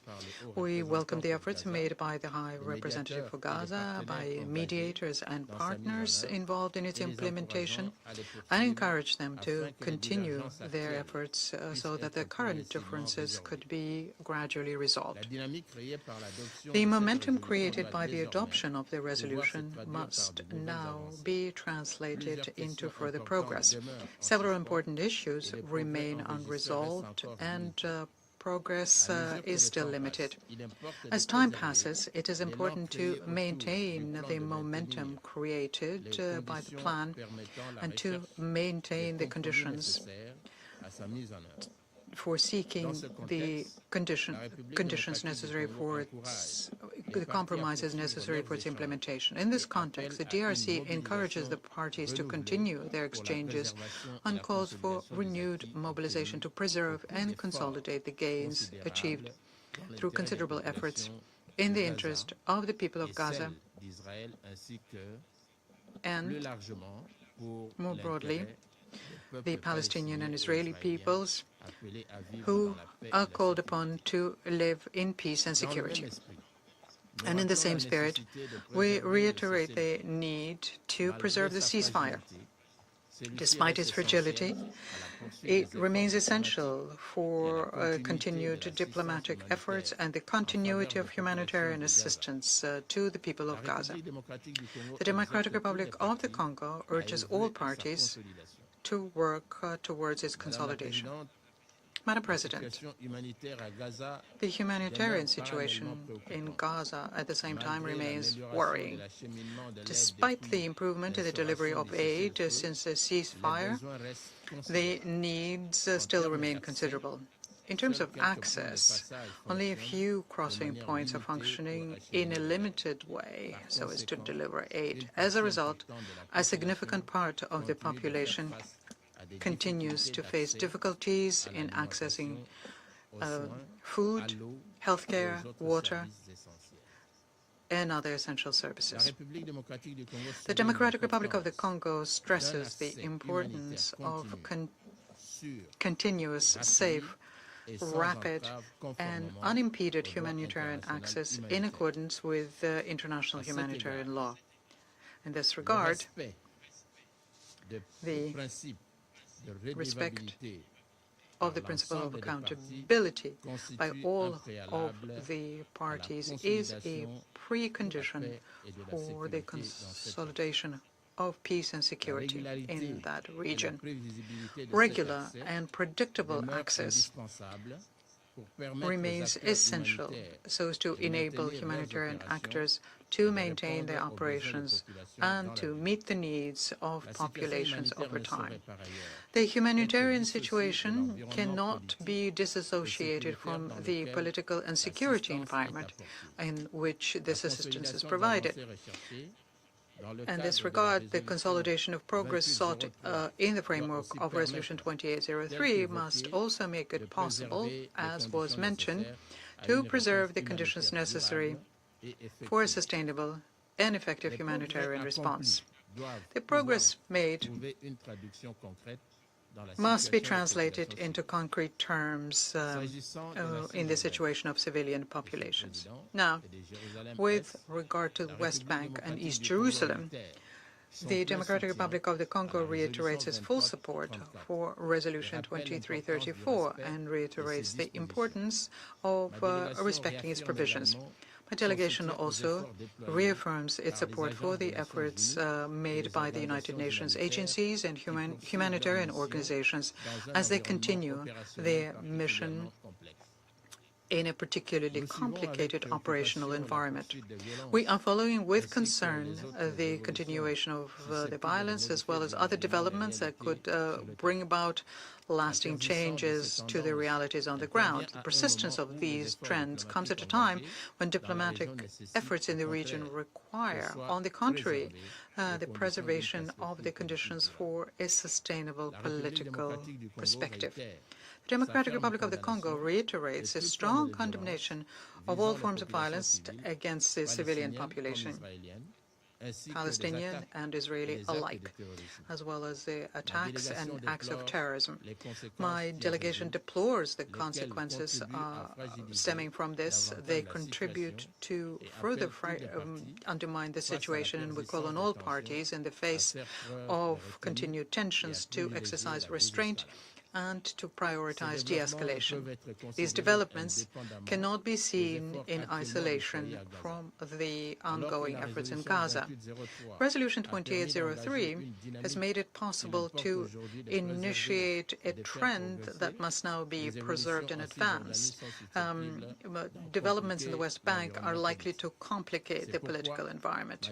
And this is why our delegation believes it is essential that the efforts undertaken under Resolution 2803 should continue whilst ensuring that developments on the ground do not undermine the broader prospects for a political settlement. Mr. President, the situation is already fragile, and in addition to that, there are tensions in the region. The Democratic Republic of the Congo is following with concern the recent developments in Lebanon and calls for calm and restraints on the part of all parties. In the current context, it is important that these tensions do not impede the current diplomatic momentum or pave the way for further deterioration of the regional situation. In this regard, the DRC reaffirms its commitment to the sovereignty, territorial integrity and independence of Lebanon and to respect for the relevant Security Council resolutions. My delegation in this context calls for responsibility on the part of all parties and all those who are in a position to contribute to the search for a political solution. The framework exists, is there, and considerable efforts have been made to bring positions closer together. The challenge now is to enable the efforts undertaken to produce new advances while preventing developments on the ground from gradually reducing the space opened up by diplomacy. Our support for Resolutions 2803 and 2334 stems from the same conviction to preserve the gains made, to promote continued efforts underway, and to keep open the prospect of a lasting political settlement. Such a dynamic will have a real impact on the ground, not only in discouraging actions that continue to fuel fears of a full resumption of hostilities, but also in ensuring that the continuing risk of a real lapse into famine in Gaza and the West Bank is averted from a humanitarian viewpoint. And finally, and I will conclude with this, the Democratic Republic of the Congo reaffirms its readiness to work alongside the members of this Council and all of the partners concerned in favor of the continuation of diplomatic efforts and the rapprochement of positions in the interest of the peoples of the region and of peace. I thank you. I thank the representative of the Democratic Republic of Congo for the statement, and I now give the floor to the representative of peace. Thank you, Mr. President. Let me thank the Acting Special Coordinator, Ramiz Alakbarov, and High Representative for Gaza to the Board of Peace, Nikolai Mladenov, for their briefings, as well as Ms. Athena Rayburn for her remarks. Mr. President, 9 months after the adoption of Security Council Resolution 2803, the necessity for a credible political horizon in Gaza remains urgent as ever. The commitments undertaken under the Comprehensive Peace Plan must now be translated into concrete action on the ground. Greece welcomes the progress achieved so far, including the release of all hostages, the scaling up of humanitarian assistance, and Israel's approval of the entry of the ISF into Gaza. Most importantly, it is imperative that all parties maintain the current talks, which are essential to advance the implementation of the plan and build on the progress achieved so far. At the same time, urgent further steps are needed to address the dire humanitarian situation in Gaza. Despite the relative improvement in conditions, thousands of civilians continue to be affected by water insecurity, severe pressure on the health system, malnutrition, inadequate shelter. All amid extreme summer temperatures and drought conditions. Humanitarian and commercial flows must be sustained, made predictable, and further increased. In this vein, the role of humanitarian actors, including UNRWA, remains indispensable. In this regard, we are concerned with the incursion into the United Nations Kalandia Training Center. We reaffirm that the integrity and inviolability of United Nations premises must be respected, upheld, and protected. Early recovery must move forward in parallel with the ongoing political and security discussions. Momentum should be maintained on projects addressing immediate social and economic needs, while ensuring that transitional arrangements strengthen rather than replace Palestinian institutions. The disarmament of Hamas and of other armed factions is also a priority. The terror groups are an impediment to peace and to the realization of the aspirations of the Palestinian peoples. Hamas cannot have a role in the governance of Gaza. We commend the efforts of the High Representative Mladenov on accelerating the discussions on disarmament as addressing Israel's legitimate security concerns is a necessary condition of peace. We encourage the necessary arrangements for the National Committee for the Administration of Gaza to enter the Strip and assume its responsibilities as soon as possible, so as to implement the crucial plans on housing and restoration of basic services. We also support the deployment of the newly vetted Palestinian police forces. We believe that the roles of ENCAC and the Palestinian Authority are complementary. We will continue supporting the Palestinian Authority in its path for reforms. The ultimate objective should be the return of a reformed and effective Palestinian Authority to Gaza as soon as possible in accordance to the United Nations Security Council Resolution 2803. At the same time, we should collectively continue engaging with Israel on the release of withheld Palestinian tax revenues, which are critical to the financial stability of the Palestinian Authority and its reform efforts. Madam President, the situation in the West Bank and East Jerusalem remains deeply concerning. Settlement expansion, forced displacement, demolitions and settler violence, including against Christian communities, threaten to fundamentally alter the realities on the ground. We are strongly concerned with the recent tendering for the construction of housing units in the E1 settlement, as such actions run counter to international law and undermine the prospects for a negotiated two-state solution.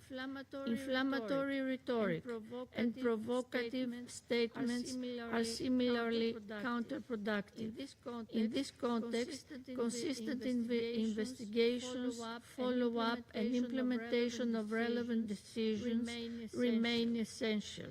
It is of paramount importance the preservation and respect of the historic and legal status quo of the holy sites in Jerusalem, an essential element of interfaith coexistence and regional stability. In concluding, Madam President, Greece will continue to support all efforts aimed at reinvigorating a credible political process leading to a negotiated two-state solution in line with all relevant United Nations Security Council resolutions and the New York Declaration. International initiatives, including the recent meeting of the Global Alliance for the Implementation of the Two-State Solution in Rome, provide further impetus to advance the political process and contribute to implementing the commitments undertaken. Greece will remain committed to working to turn the present opening into lasting progress towards sustainable peace and stability in Gaza and the West Bank. I thank you. I thank the representative of Greece for the statement, and I now give the floor to the representative of Somalia. Madam President, I thank Acting Special Coordinator Al-Akbarov and High Representative Mladenov for their briefing. I also listened carefully to Ms. Rayburn's IDA Director remarks which underscore the urgent realities facing Palestinians and humanitarian actors in the occupied Palestinian territory, as well as the dangerous humanitarian disconnection in the implementation of Resolution 2803. Somalia wishes to underscore the following key points. First, the situation in Gaza remains deeply alarming and requires sustained attention. The humanitarian crisis is acute. Nearly 2 million individuals, about 94% of Gaza's population, now require shelter or basic household assistance, while water insecurity affects the vast majority of residents. As we have heard, humanitarian access remains severely restricted, and the needs on the ground are immense. Somalia reiterates its call for the full, immediate, and faithful implementation of Security Council Resolution 2803, with tangible improvements for Palestinian civilians, including unimpeded humanitarian access, reconstruction, and the advancement of credible political process toward peace. We note the recent agreement on the 15-point roadmap with Hamas for Gaza's next phase, which outlines steps for disarmament and Israeli withdrawal. While this development is significant, Somalia is concerned by the lack of progress in the implementation, in particular, ongoing ambiguity in timelines and lack of clarity regarding the sequencing of commitments under Resolution 2803, which could entrench the long-standing occupation of Palestinian territories. We note with regret the posture of the Israeli occupation in their rejection of this roadmap and its unwillingness to proceed at this stage. This has direct implication on the ceasefire and accountability for the situation on the ground. Of the 150 cases of troops conduct in Gaza reviewed by Israel, the occupying force, only two have resulted in criminal referrals, further eroding confidence in the accountability process. The Council must insist that Israel, the occupying power, provide clarity, transparency, and genuine engagement to agreed steps in order to create the conditions necessary for peace and stability. Second, Somalia emphasizes that humanitarian aid is a legal and moral imperative and must not be politicized. It should be removed from security prerequisites like disarmament verification in the implementation of Resolution 2803. All border crossings must remain open to ensure the rapid and safe delivery of essential supplies, including fuel, medicine, food, and water. Gaza's healthcare system is at risk of collapse, with thousands in need of specialized care and urgent evacuation, while medical facilities are overwhelmed or destroyed. The restoration of medical corridors to the West Bank should also be immediate, and the efforts to rebuild Gaza's healthcare infrastructure are essential. Somalia rejects collective punishment in all its forms. Civilians, especially women and children, must never bear the consequences of political or military decisions. Third, developments in the West Bank and East Jerusalem remains a source of grave concern. In August, the announcement of tenders of 1,234 new housing units in the E1 area threatens to further fragment the West Bank and undermine the prospects for a viable Palestinian state. Today, it's evident that the trajectory of Israeli policy is shifting its long-standing annexation from a de facto to a de jure reality. These recent legislative and administrative changes, transferring key authorities from military to civilian Israeli control in the West Bank, are clear steps in this direction. In that regard, Somalia condemns these actions and reaffirms that all Israeli settlements in the occupied Palestinian territory, including East Jerusalem, are illegal and in contravention of Security Council Resolution 2334. We call directly on Israel, the occupying power, to reverse these measures, which exasperate tensions and undermine the pursuit of a just peace. While recent indictment of settlers for a deadly attack is a rare step toward accountability, such measures remain insufficient. Fourth, the protection of civilians and the safeguarding of humanitarian operations must remain central to the Council's effort. The challenges faced by Palestinians across the occupied Palestinian territory are profound. Since last October's ceasefire, over 1,250 Palestinians have been killed and more than 4,000 injured in Gaza alone. In the West Bank and East Jerusalem in 2026, settled violence has resulted in 70 Palestinian deaths, including 18 children, and over 1,500 incidents have been recorded, affecting hundreds of communities. Somalia is also deeply concerned by the restrictions impacting UNRWA's ability to fulfill its mandate. UNRWA remains an indispensable provider of services to millions of Palestinian refugees and must be protected and supported. Therefore, we join the Secretary General in strongly condemning the recent unauthorized entries by Israeli authorities into UNRWA premises in the Kalandia Training Center, which is the fifth instance of unauthorized entry by the Israeli authorities into the center since May.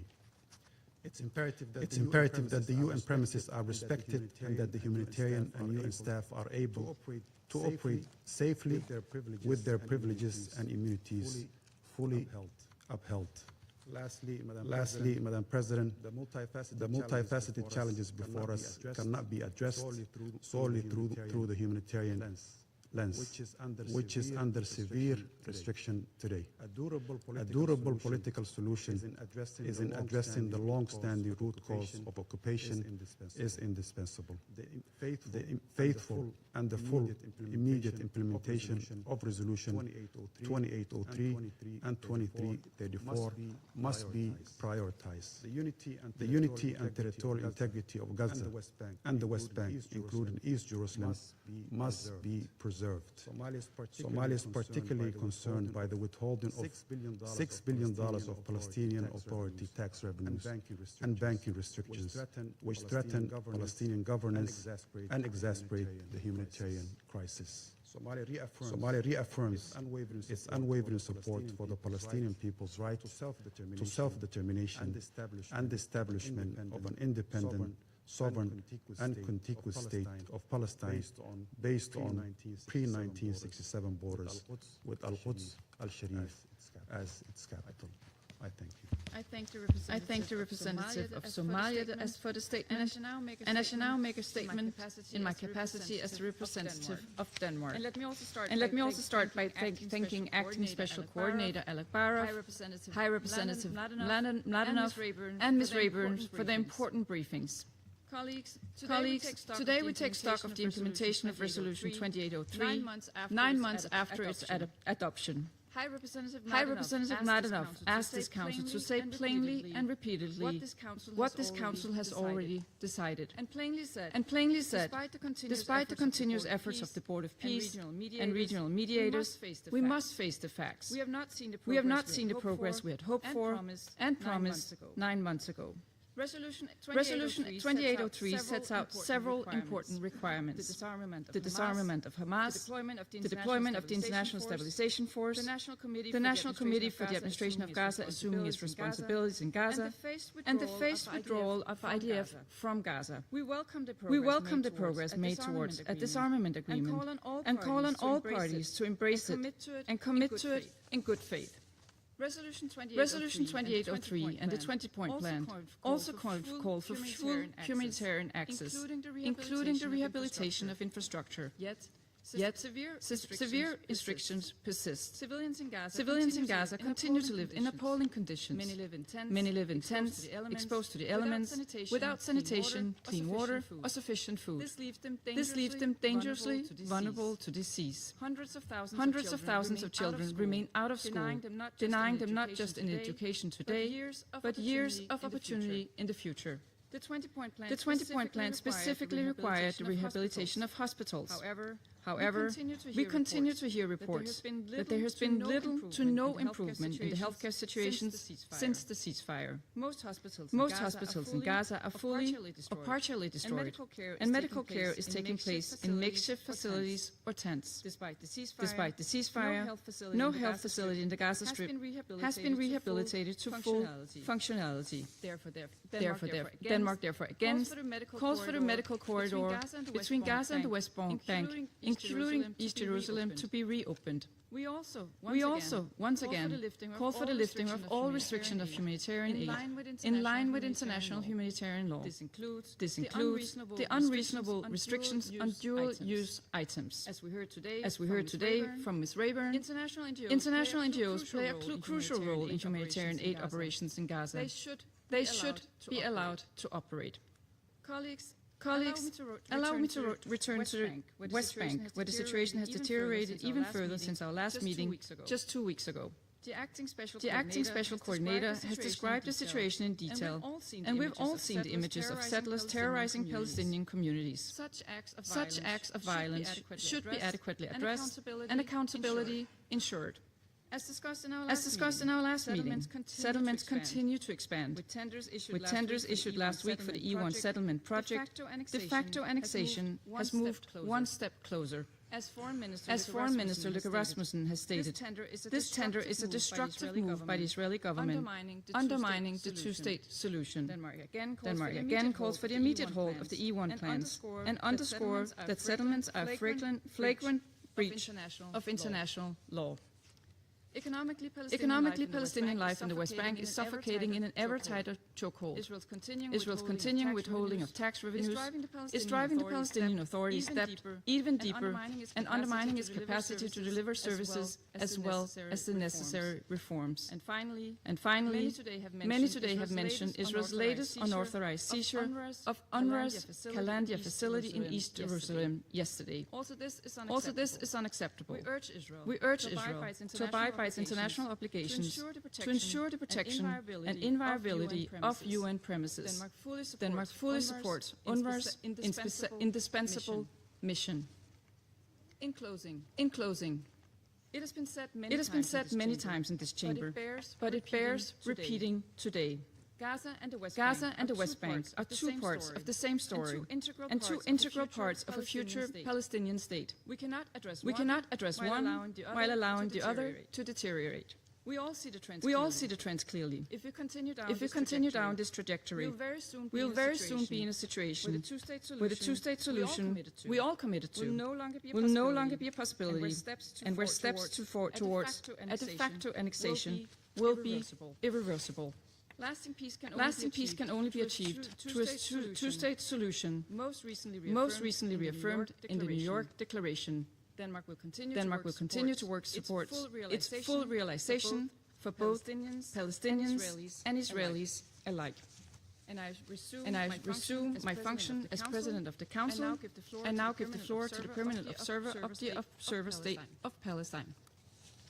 Madam President, allow me at the outset to thank the Presidency of the Council for holding this meeting at such a critical and dangerous juncture, and to thank Denmark for the meeting held by the Security Council at ministerial level on food under fire yesterday, which placed emphasis on the humanitarian situation, among other issues in the Gaza Strip.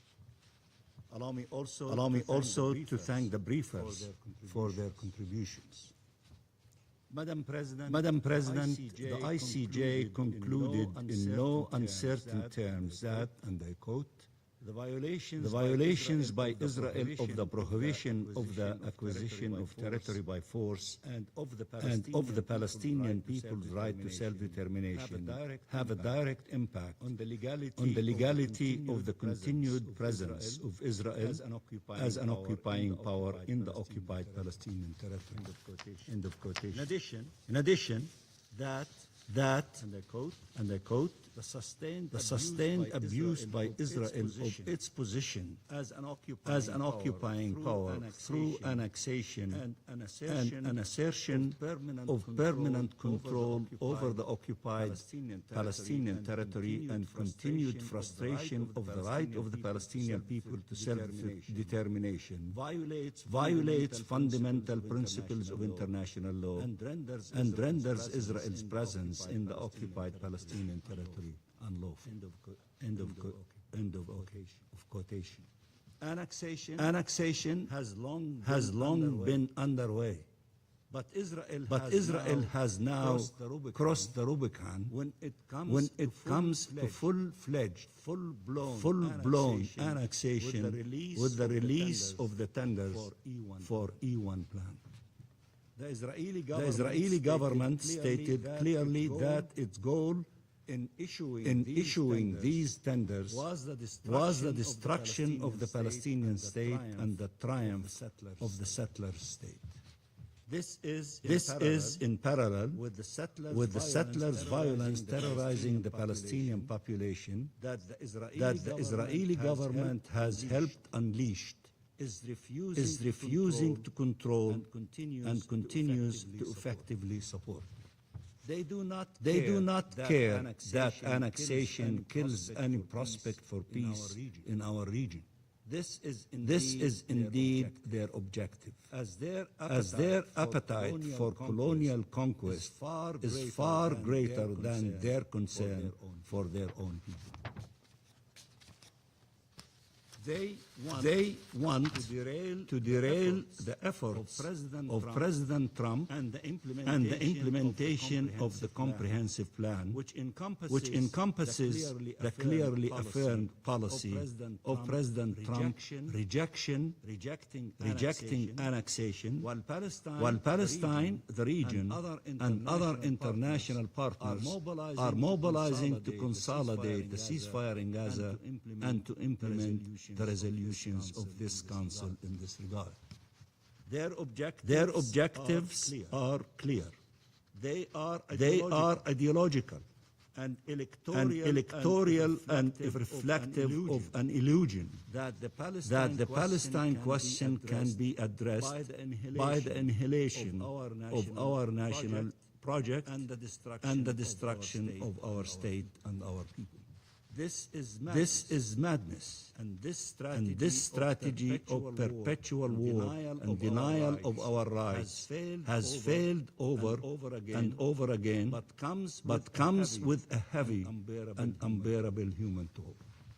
Madam President, Israel's obligations are clear, as clear as its disregard for them.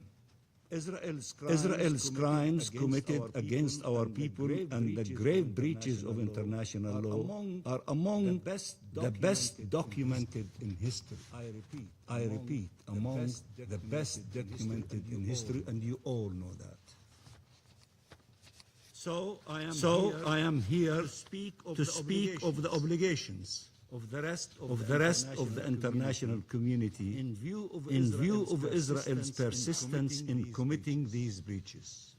Allow me to start by thanking all the countries and their leaders who have taken a clear and unequivocal stance following the release of the E1 tenders in condemning the E1 plan and the settlement regime and calling to reverse all these illegal unilateral steps. We call on all states to abide by their obligations under international law as clarified by the ICJ. The ICJ spelled out clearly the obligations of states as they pertain to non-recognition, distinction, non-assistance, and accountability, as well as supporting the right of the Palestinian people to self-determination. Here they are, these obligations. Member states are under an obligation not to recognize any changes in the physical character or demographic composition, institutional structure or status of the territory occupied by Israel on 5th of June of 1967, including East Jerusalem, except as agreed by the parties through negotiations and to distinguish in their dealings with Israel between the territory of the State of Israel and the Palestinian territory occupied since 1967. This obligation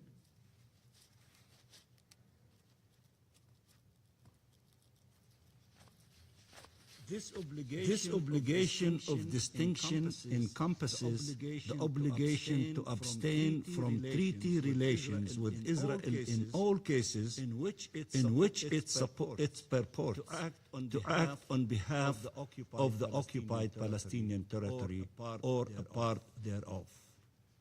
To abstain from entering into economic or trade dealings with Israel concerning the occupied Palestinian territory or parts thereof which may entrench its unlawful presence in the territory. To abstain in the establishment and maintenance of diplomatic missions in Israel from any recognition of its illegal presence in the occupied Palestinian territory, and to take steps to prevent trade or investment relations that assist in the maintenance of the illegal situation created by Israel in the occupied Palestinian territory. The steps relating to ending all trade with settlements are of critical importance, as the settlements economy represents $30 billion a year and is built on the theft of our land and resources, not only the taxation money that they steal from us. Let us also be critical. Let us also be crystal clear that these steps include taking action against businesses and financial institutions, including banks, that contribute to the illegal settlement enterprise, including in the context of the E1 tenders. All legal avenues must be used to hold these businesses and financial institutions accountable and to ensure they withdraw and, when relevant, pay reparations as well as punitive fees for their actions. The court also underlined that, and I quote, all states are under an obligation. All states are under obligation not to recognize as legal the situation arising from the unlawful presence of Israel in the occupied Palestinian territory. They are also under an obligation not to render aid or assistance in maintaining the situation created by Israel's illegal presence in the occupied Palestinian territory. End of quotation. In addition, and I quote, it is for all states, while respecting the Charter of the United Nations and international law, to ensure that any impediment resulting from the illegal presence of Israel in the occupied Palestinian territory to the exercise of the Palestinian people of its right to self-determination is brought to an end. End of quotation. And to continue to ensure compliance by Israel with international humanitarian law as embodied in the 4th Geneva Convention. End of quotation. Madam President, annexation is an attack against our sovereignty and territorial integrity. I repeat, annexation is an attack against our sovereignty and territorial integrity. It is an act of war against our state and our people. It is the ultimate breach of the UN Charter's purposes and principles. It must be stopped. This Council has adopted numerous resolutions in support of the right of the Palestinian people to self-determination, including independent statehood, and condemning and considering illegal and invalid all measures aimed at altering the demographic composition, character and status of the Palestinian territory occupied since 1967, including East Jerusalem. These resolutions must be fully implemented. The New York Declaration reiterated this strong opposition to all illegal actions that undermine the viability of the two-state solution, including settlement activities, and expressed the commitment by states to taking concrete measures. I repeat, taking concrete measures in accordance with international law and in line with the relevant UN resolutions and the 19th of July 2024 advisory opinion of the International Court of Justice. These commitments will help realize the right of the Palestinian people to self-determination and to counter the illegal settlement policy in the occupied Palestinian territory, including East Jerusalem, and policies and threats of forcible displacement and annexation. Such concrete measures are now of the utmost necessity and urgency.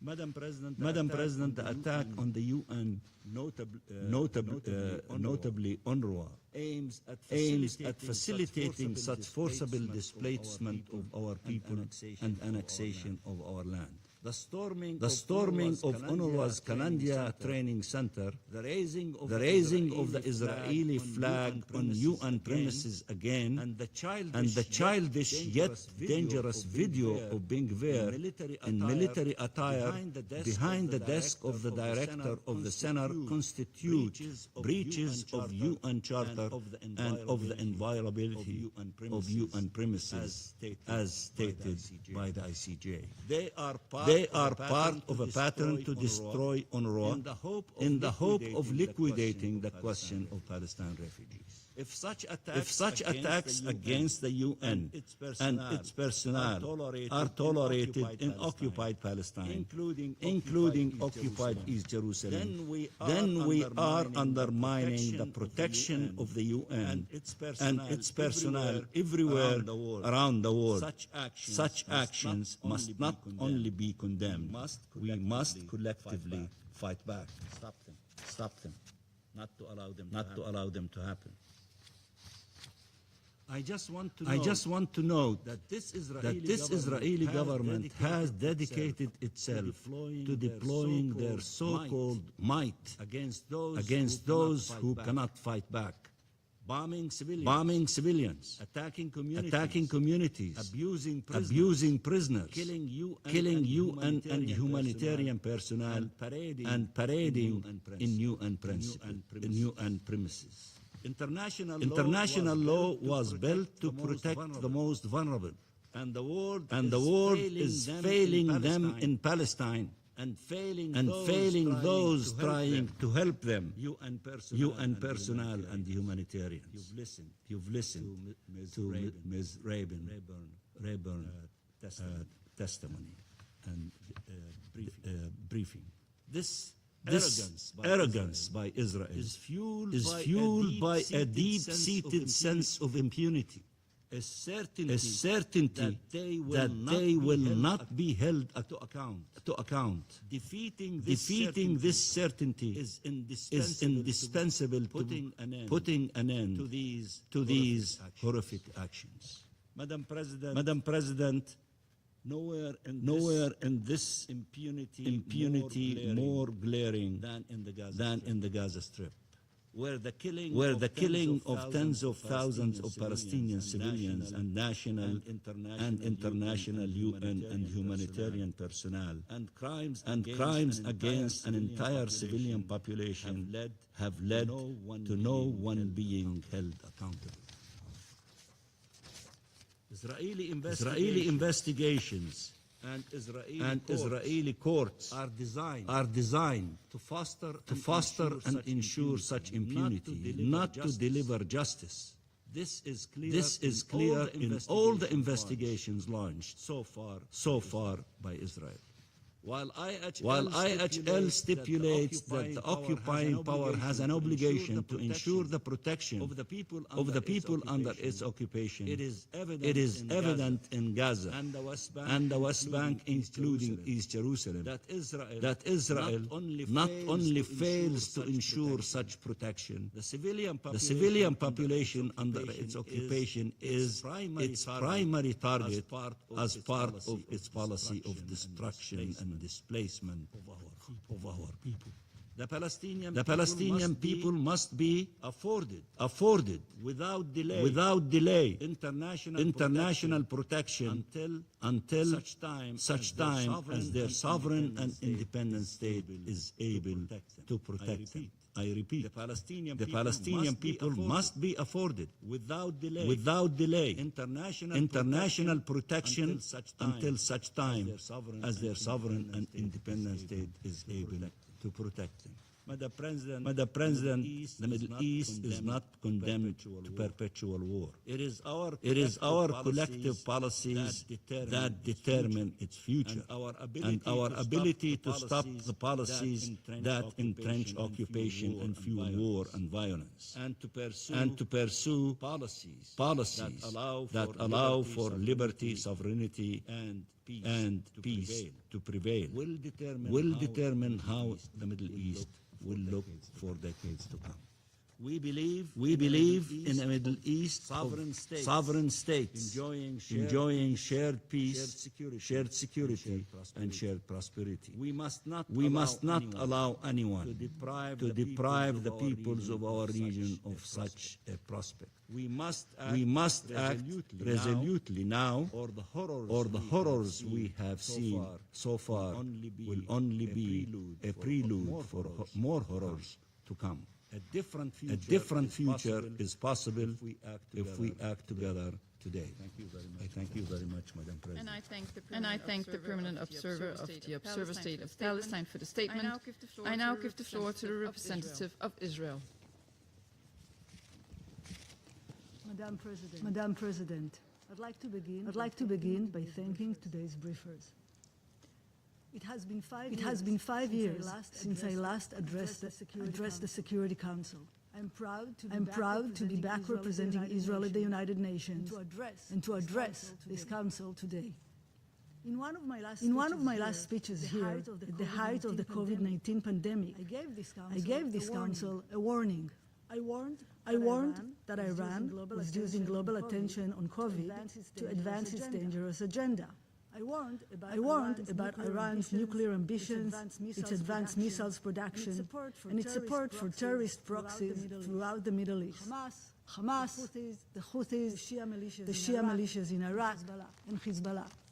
I warned about Hezbollah's growing presence in southern Lebanon, including its terror tunnel and its 150,000 missiles and rockets aimed at Israeli civilians, the majority of which were supplied and financed by Iran. And I warned that these threats would not disappear simply because the international community chose to look elsewhere. Madam President, when I addressed this council in 2021, I also warned of Hamas's military built-up in Gaza and of its deliberate strategy of hiding behind Gazan civilians while targeting Israeli civilians, embedding its military infrastructure in schools, hospitals, mosques, and residential areas. Regrettably, for years, this council could not bring itself to condemn Hamas by name, not when it fired rockets at Israeli civilians from within densely populated areas in Gaza, and not even after the atrocities of October 7th. The international community ignored Hamas's terrorist activities, just as it ignores Hezbollah's. That silence did not restrain these terrorist organizations. It emboldened them. Madam President, the civilians of Gaza are not Israel's enemy. Our conflict is with Hamas, a genocidal terrorist organization that must be disarmed. It must cease governing the people of Gaza and terrorizing Israel as well as its own people. Today, we have an opportunity to ensure that the mistakes of the past are not repeated. Israel is committed to U.S. President Donald Trump's 20-point plan to end the Gaza conflict, endorsed by this Council in Security Council Resolution 2803. But the plan cannot succeed while Hamas remains armed. Disarmament must come first. Hamas and its weapons must be fully dismantled, its terrorist infrastructure destroyed, and its ability to rearm eliminated, as was agreed upon in the 20-point plan. Israel is working closely with the United States and the Board of Peace to achieve this. Madam President, earlier this month, during a meeting of Prime Minister Netanyahu with Jared Kushner and Nikolai Mladenov in Jerusalem, it was agreed to establish two working groups. One, to advance the prompt disarmament of Hamas and demilitarization of Gaza, to be completed before reconstruction begins. And another, to address urgent public health needs, including sanitation and clean water, affecting both Gaza and Israel. That second working group reflects Israel's continued commitment to help facilitate the improvement of humanitarian conditions in Gaza.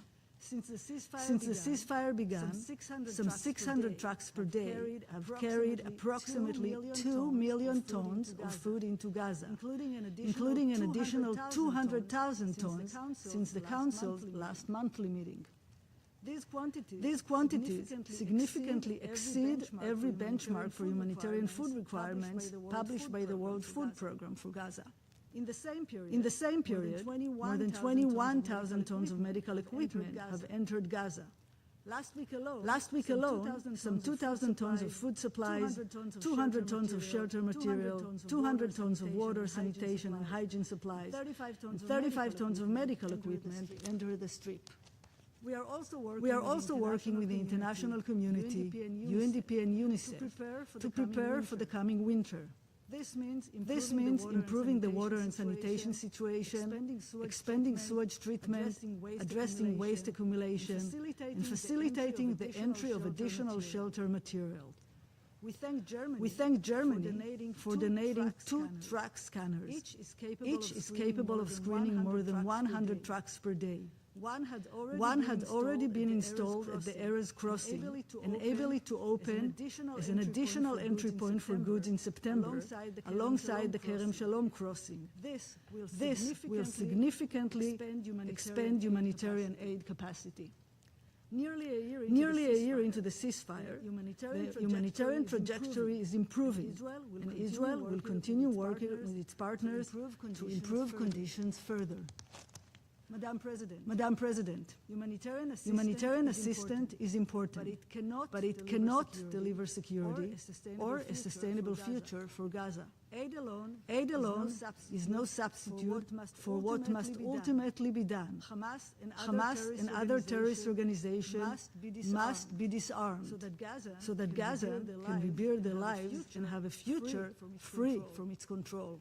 We should not be fooled by Hamas's words. Hamas must be judged by its actions. While it claims to be willing to disarm, the reality on the ground tells a different story. Since the ceasefire began, Hamas has violated the 20-point line hundreds of times and continue to rebuild its terrorist capacity. Hamas is tightening its grip on Gaza. In early August, Israel dismantled 5 Hamas weapon facilities in Gaza containing rifles, explosives, anti-tank launchers, and other military equipment, including one near a hospital in Deir el-Balah. Just this past Sunday, another weapons manufacturing site was found near an aid distribution center, and 2 weapon storage facilities were found inside mosques. Further evidence of Hamas embedding its terrorist infrastructure among civilians, as it has done before and after October 7th. And now, we have new evidence that Hamas is turning against its own people. Israeli intelligence confirmed that Hamas is using Nasser Hospital in Khan Yunis for interrogations, torture, and extortion, exploiting a place meant to heal Gaza, to intimidate them instead. This is Hamas in action, rebuilding its capabilities, exploiting civilian infrastructure, and using fear to maintain control. That is why Hamas's disarmament cannot rest on promises. It must be complete, verifiable, and irreversible.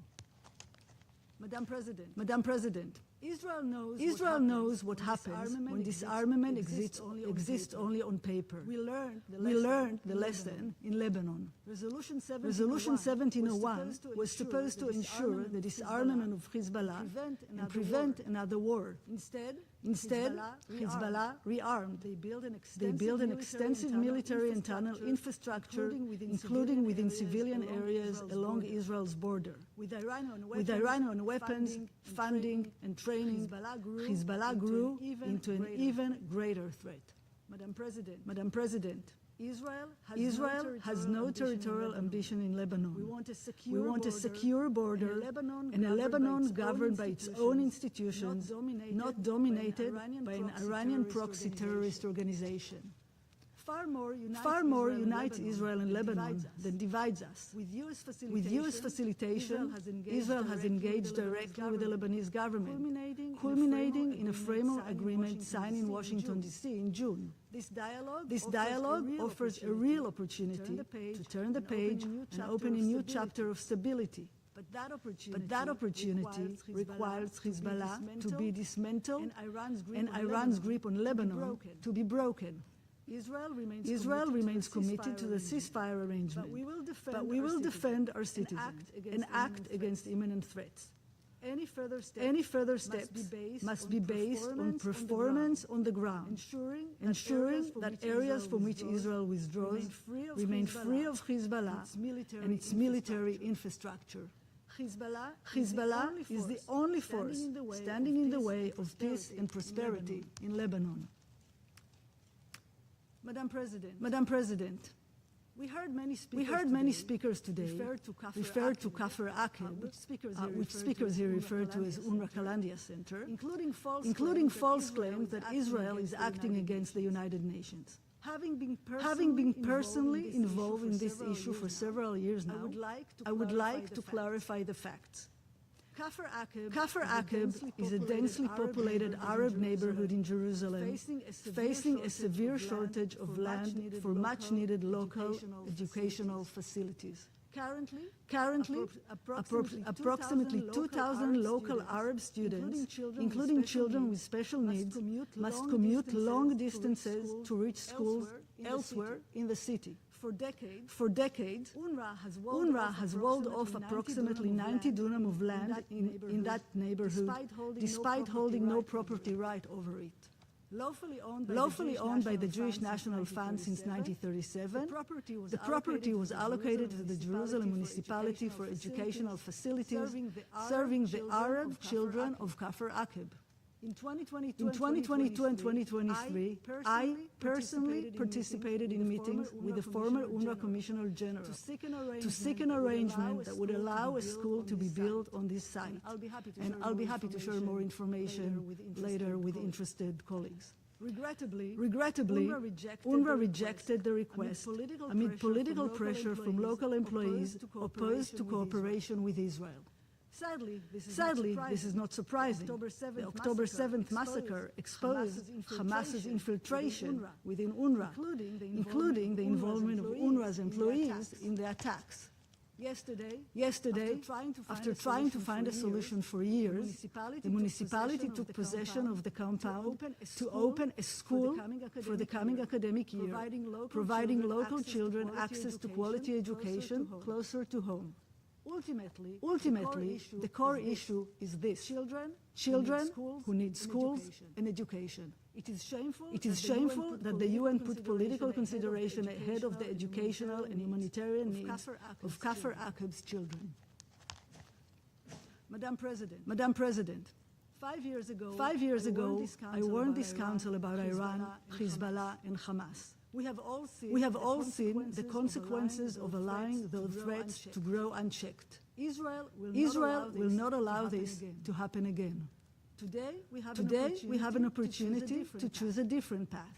In Gaza, that means the complete and verifiable disarmament of Hamas. In Lebanon, it means dismantling Hezbollah's military capabilities and restoring the authority of the Lebanese state. And across the region, it means confronting Iran's effort to arm, finance, and direct its terrorist proxies.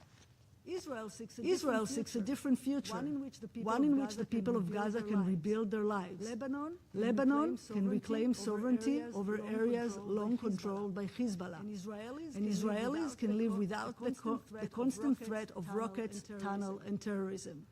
The choice before us is clear. Repeat the mistakes of the past, or ensure they are never repeated. Israel has made its choice. We choose security, we choose peace, and we are ready to work with those who choose the same. Thank you, Madam President. I thank the representative of Israel for the statement, and I now give the floor to the representative of Qatar. President, at the outset, allow me to thank you for convening this meeting to continue the Council's consideration of this important item. We thank the briefers, and I am pleased to deliver the statement on behalf of the Arab Group. The Arab Group once again stresses that the Palestinian question remains critical for peace in the Middle East, and that just, comprehensive, and durable peace cannot be achieved without ending Israeli occupation and upholding the legitimate and inalienable rights of the Palestinian people, namely the right to self-determination and an independent and sovereign state along the 4th of June 1967 lines, with East Jerusalem as its capital. In this regard, we welcome growing international recognition of the State of Palestine and its reaffirming of the importance of the New York Declaration and the recognition of the important efforts of the Global Alliance for the implementation of the two-state solution. We strongly condemn the ongoing gross Israeli violations across the OPT, including the targeting of civilians, settlement expansion, seizure of land, demolition of homes, forced displacement, and terrorization of civilians. We unequivocally reject all measures aimed at entrenching Israeli occupation or imposing the Israeli sovereignty over any part of the OPT. These measures are null and void and have no legal effect. They constitute a blatant violation of international law and relevant Security Council resolutions, namely 2334. Madam President, as for the situation in the Gaza Strip, the Arab Group condemns the declared Israeli rejection of the roadmap to implement President Trump's comprehensive plan to end the conflict in Gaza, endorsed by Security Council Resolution 2803, as well as the Israeli rejection of the establishment of the Palestinian state. This is a direct rejection of the comprehensive plan, jeopardizing its implementation and fundamentally undermining collective efforts to achieve just and durable peace. The roadmap, which was accepted by Palestinian factions, is the culmination of efforts made by the mediators, the State of Qatar, the Arab Republic of Egypt, the Republic of Turkey, the United States, the High Representative for Gaza, and the Board of Peace. It is an important milestone to restrict control over weapons in parallel with IDF withdrawal, deployment of ISF, and the transferring of administrative governance to the National Committee for the Administration of Gaza, the reconstruction of the Strip, as provided for in the comprehensive plan. We stress the urgent need for the full implementation of the comprehensive plan to address the dangerous humanitarian situation, foster security and stability for all in the Gaza Strip, pave the way for safe, sustainable, and unhindered access to humanitarian assistance across the Strip, and achieving a just and durable peace to uphold the right to self-determination for the Palestinian people. As for the situation in the occupied West Bank, we condemn the dangerous escalation therein, including the escalation of settler violence against Palestinian civilians, which led to an unprecedented toll of innocent deaths, including amongst children. This year, we call upon the international community to compel Israel to halt these illegal practices and ensure accountability of the perpetrators. We condemn illegal Israeli settlement expansions, and we fully reject the E1 settlement plan, including relevant settlement activities to the east of the occupied East Jerusalem. This is a blatant violation of international law, including Resolution 2334 and the advisory opinion of the ICJ. We call upon the international community to shoulder its responsibilities, implement international law, including relevant Security Council resolutions, and put these violations to a halt. We stress that the OPT is one political and geographic indivisible unit, and we stress the vital role of the Palestinian Authority. We condemn the weakening of the Palestinian banking sector and the withholding of clearance revenues. We condemn Israeli measures aimed at altering the Arab and Christian Muslim identity, as well as the demographic and legal status of occupied Jerusalem in a blatant violation of international law and Israel's commitments as the occupying power. We welcome the ministerial meeting convened to support Jerusalem and its holy sites, held in Jordan early this month, and the subsequent common positions, reiterating the centrality of the question of Jerusalem and Palestine and condemnation of violations against Al-Haram al-Sharif and attempts to alter its historic and legal status quo, as well as the positions that have stressed the historic Hashemite custodianship over holy sites in Jerusalem and the need for concerted international action to end Israeli illegitimate escalatory measures. We stress the indispensable role of UNRWA. The international community must undertake all necessary measures to ensure the fulfillment of its mandate. We condemn all Israeli violations against UNRWA, including the evacuation and forcible entry into Kalandia Training Center and blatant violation of international law and the immunity and privileges of the United Nations, as well as the ICJ advisory opinion. I thank you. Statement. There are no more names inscribed on the list of speakers. The meeting is adjourned.